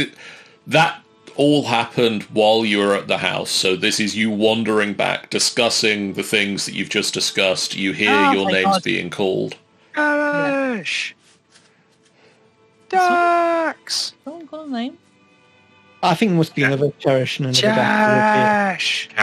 Carrion nods, knowing that he has affected Brim in some way in his means of attention. I will look to where the noise is coming from and then see Brim, and then I just wave, frantically waving to come over. Cherish and Dax, you notice a walking away from the group of your friends, a human with a pair of traps slung over their back, one of which is empty, the other of which carries a slightly panicked fox. Gesturing to my own trap as I pass him, I'm going to say, nice traps. Like, pat my trap. Now, I didn't realize it was I didn't realize it was a lie. Carrion wants to run back over to that man. I say, Yes? hi, how much for the fox?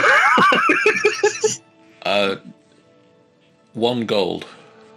I throw him 2 gold. Ooh. I can't believe Oh. this. God. Like, is it alive? He opens Yes. the trap and hands you a wild fox. Hello! Carrion. Carrion. What? Wait. Why? Fox.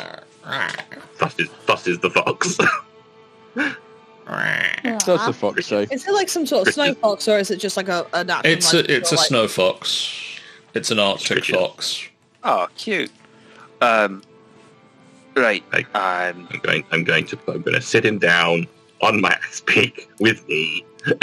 He is now my friend. I think at this time, Cherish is like Cherish and Dax probably actually now like up with the team now, and then Cherish is like looking at the Arctic fox like. I am That's- adding to inventory. right. And Okay. Cherish is gonna go like, did you just bought another fox? Did you just bought another pet? I have found another friend. It's a That's wild fine. animal. Let it be free. That's what it wants. Right. Does the fox look like it was trying to get away? You can clearly see that it is a wild animal, but while you're holding it, it is remaining docile. Yeah. See. Right. I'm ignoring that for now. The man who Carrion just bought that fox off of found the rest of the militia slaughtered in a field somewhere. Oh, I forgot about that one. Cherish is like, oh dear. Yes. Aye. And I'm guessing you want to go investigate this. No. Oh, great. No, I do. I do want to go investigate it. It's just, well, there's no sort of head of the a new speaker hasn't been elected yet, so it'd be hard to get sort of reward out of it. But honestly, I think if we do this, we might just get a good, well, not barrel of mead, but like probably a good bottle of mead out of it. I'm going for some mead right now. Come on, guys! No, he runs past with the fox. I'll stop Cherish and say, Huh? I mean, I know you're looking for people. I'm helping you look for people. Are you okay with this, what some people might call a side quest? Interesting. I don't want to leave them just in case if they are slaughtered, right?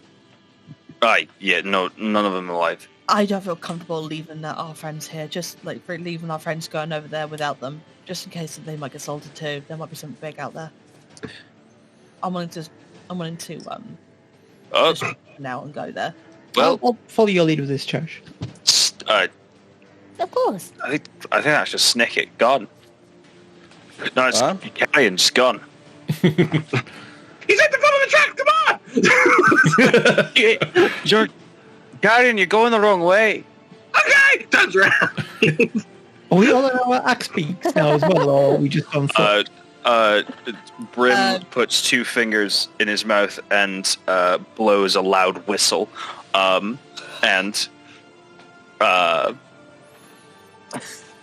Yarnbjorn comes out of nowhere as if he was summoned, and Along with 2 dogs.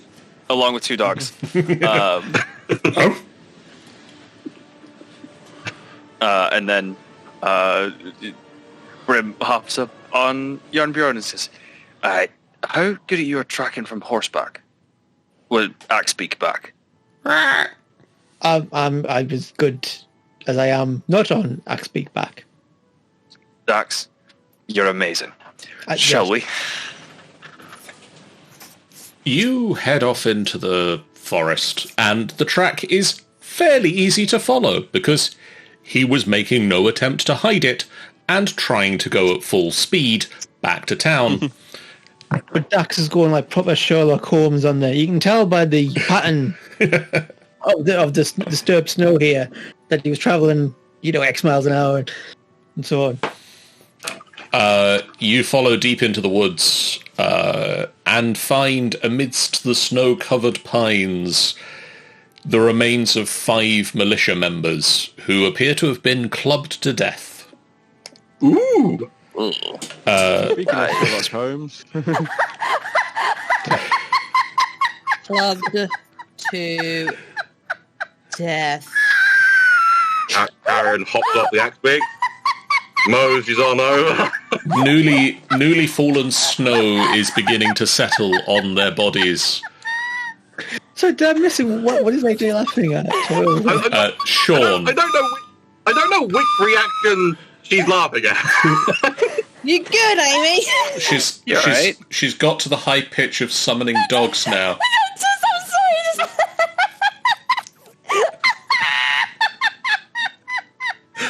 Calm though. Sorry, that just came out of nowhere. Oh. Calm your tits. I would like to investigate the crime scene. Roll me a... I'm curious which reaction got that. Yeah. No, it's just the moment John said, like, oh, these 5 things have been clubbed to death. Well, left field. Oh, so it's the actual murder of the people that got you out. Okay. Yeah. I love me some murder. Man, it's always hard to look at a corpse that's been clubbed to death. They've still got their glow sticks and rave glasses on. Oh, I see. Would you like to make me, anyone, a survival check? Ooh. Survival. Dax. Oh, that's not. Oh no, they raved too hard. Okay. Oh, Oh no. boy, don't I know what that feels like. Survival, right? Ooh! Oh wait, no, that's not my dice. That What? I've rolled three times today in this session. What the flying fuck? I'll attempt the survival. No, man.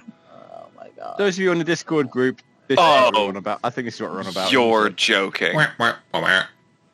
I'm just gonna hide in the fucking corner because the amount of fucking rolls I've been rolling, it's just been low. Okay, Dax, Carrion, AJ, and Snicket.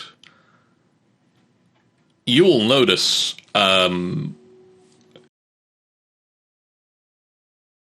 While tracking other creatures, also learn their exact number, their sizes, and how long ago they passed through the area. the creature was large. There was one of them alone, and they would have passed through about 8 hours ago. Can we tell what type of creature? Or anything more specific? No. I mean, my favoured enemy, giant. I don't know if that Roll would... me a nature check with advantage for favoured enemy type. Ooh.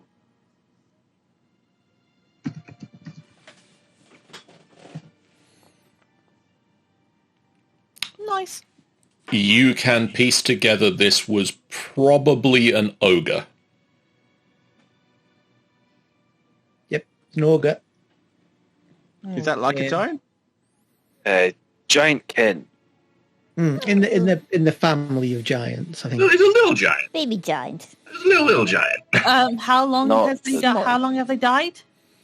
How long have they been killed? About 8 hours ago. Now, the thing that killed the speaker was a verbeeg. Verbeeg. Aye. Now, what's that? Verbeegs are some...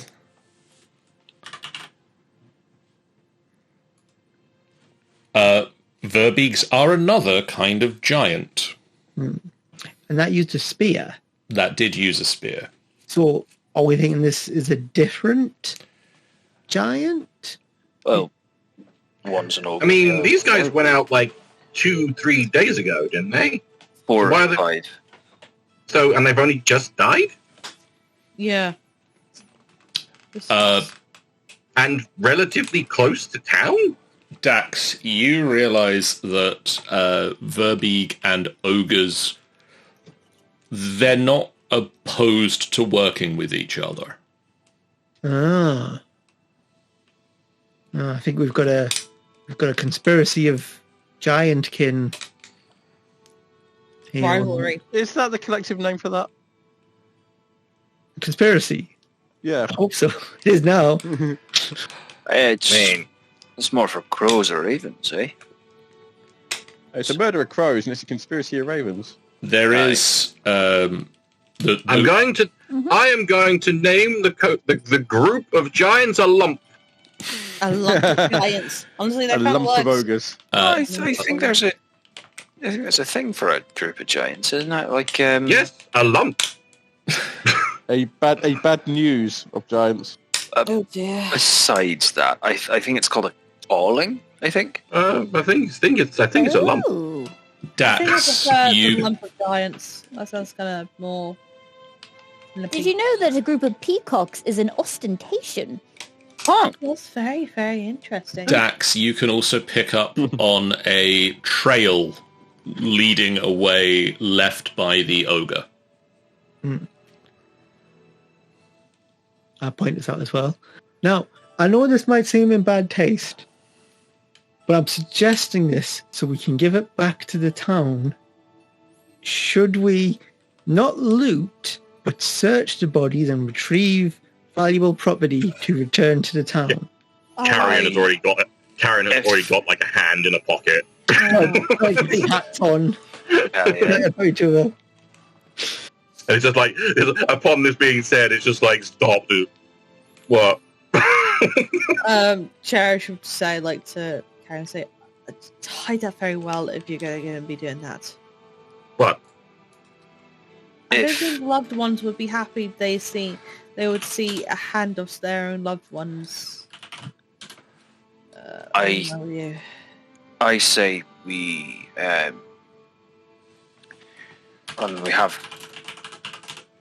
6 good axe beaks here. 5 good axe beaks. We could We could just transport them back. Yeah, we could, or we could. One could rush back to the town, tell the townspeople what's here. We're going to investigate and hurry back to the group, and they can, you know. You'd think the man who found them with the traps and everything would be doing that. Well, he just told us. Maybe he thinks that he's in the pub now, and he's just like, that's handled. Mm-hmm. You were with also some people from the town when you were told. You weren't just... true. You weren't just stood there alone. Minding your own business. Hey, there's dead people over there. Right, well, news travels fast in a small town. I imagine we're not sort of... I imagine they wouldn't be, like, too far behind us. So, Carrion, I'm going to have to ask you to take your hand out of that man's pocket. But you said you wanted to search them. Well, I said that, but I think Brim's right. There'll be someone along soon. I takes a hand out of pocket, squats down next to them, and proceeds just to sketch them as he does himself. I appreciate your restraint. Right, now, I believe we had some tracks to follow.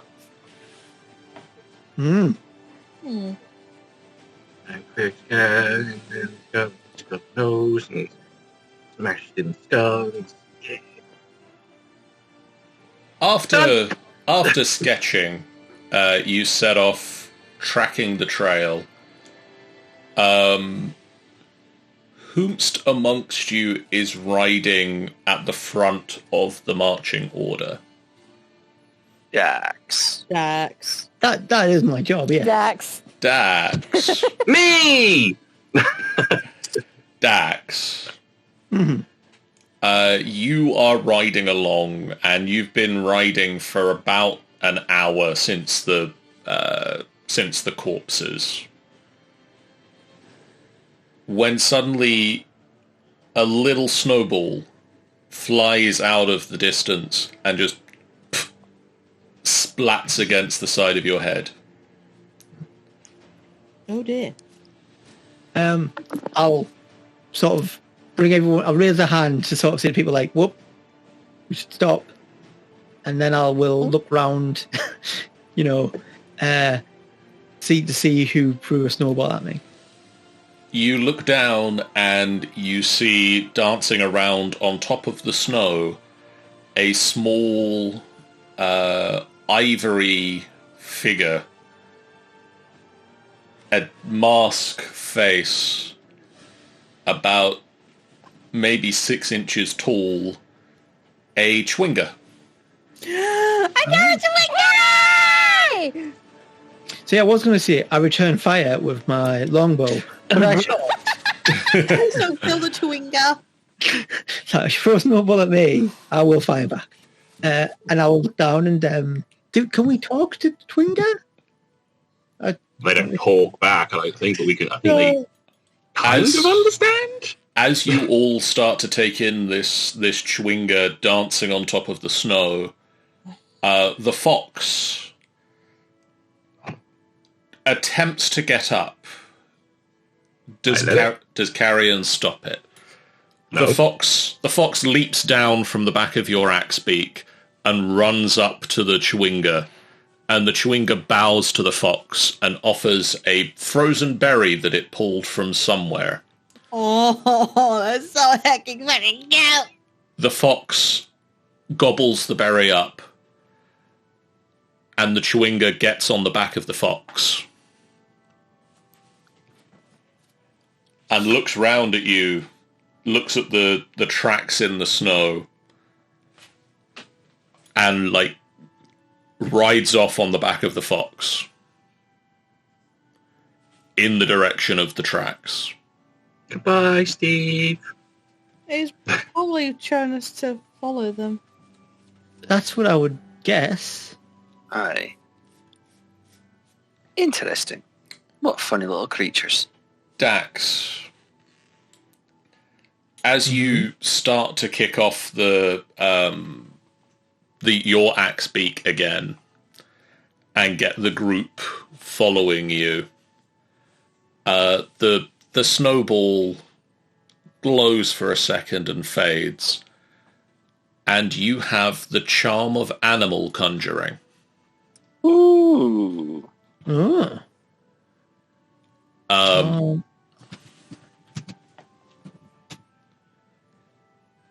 This allows you to use the spell Conjure Animals at 3rd level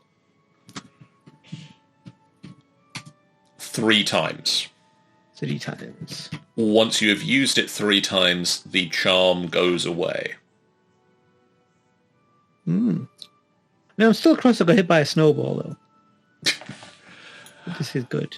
And following the fox and chwinga and riding on the back of your axe beaks, you make better time because you are travelling at a greater speed than someone on foot, and about 4 hours of travel you make your way to the entrance, multiple entrances to a cave system.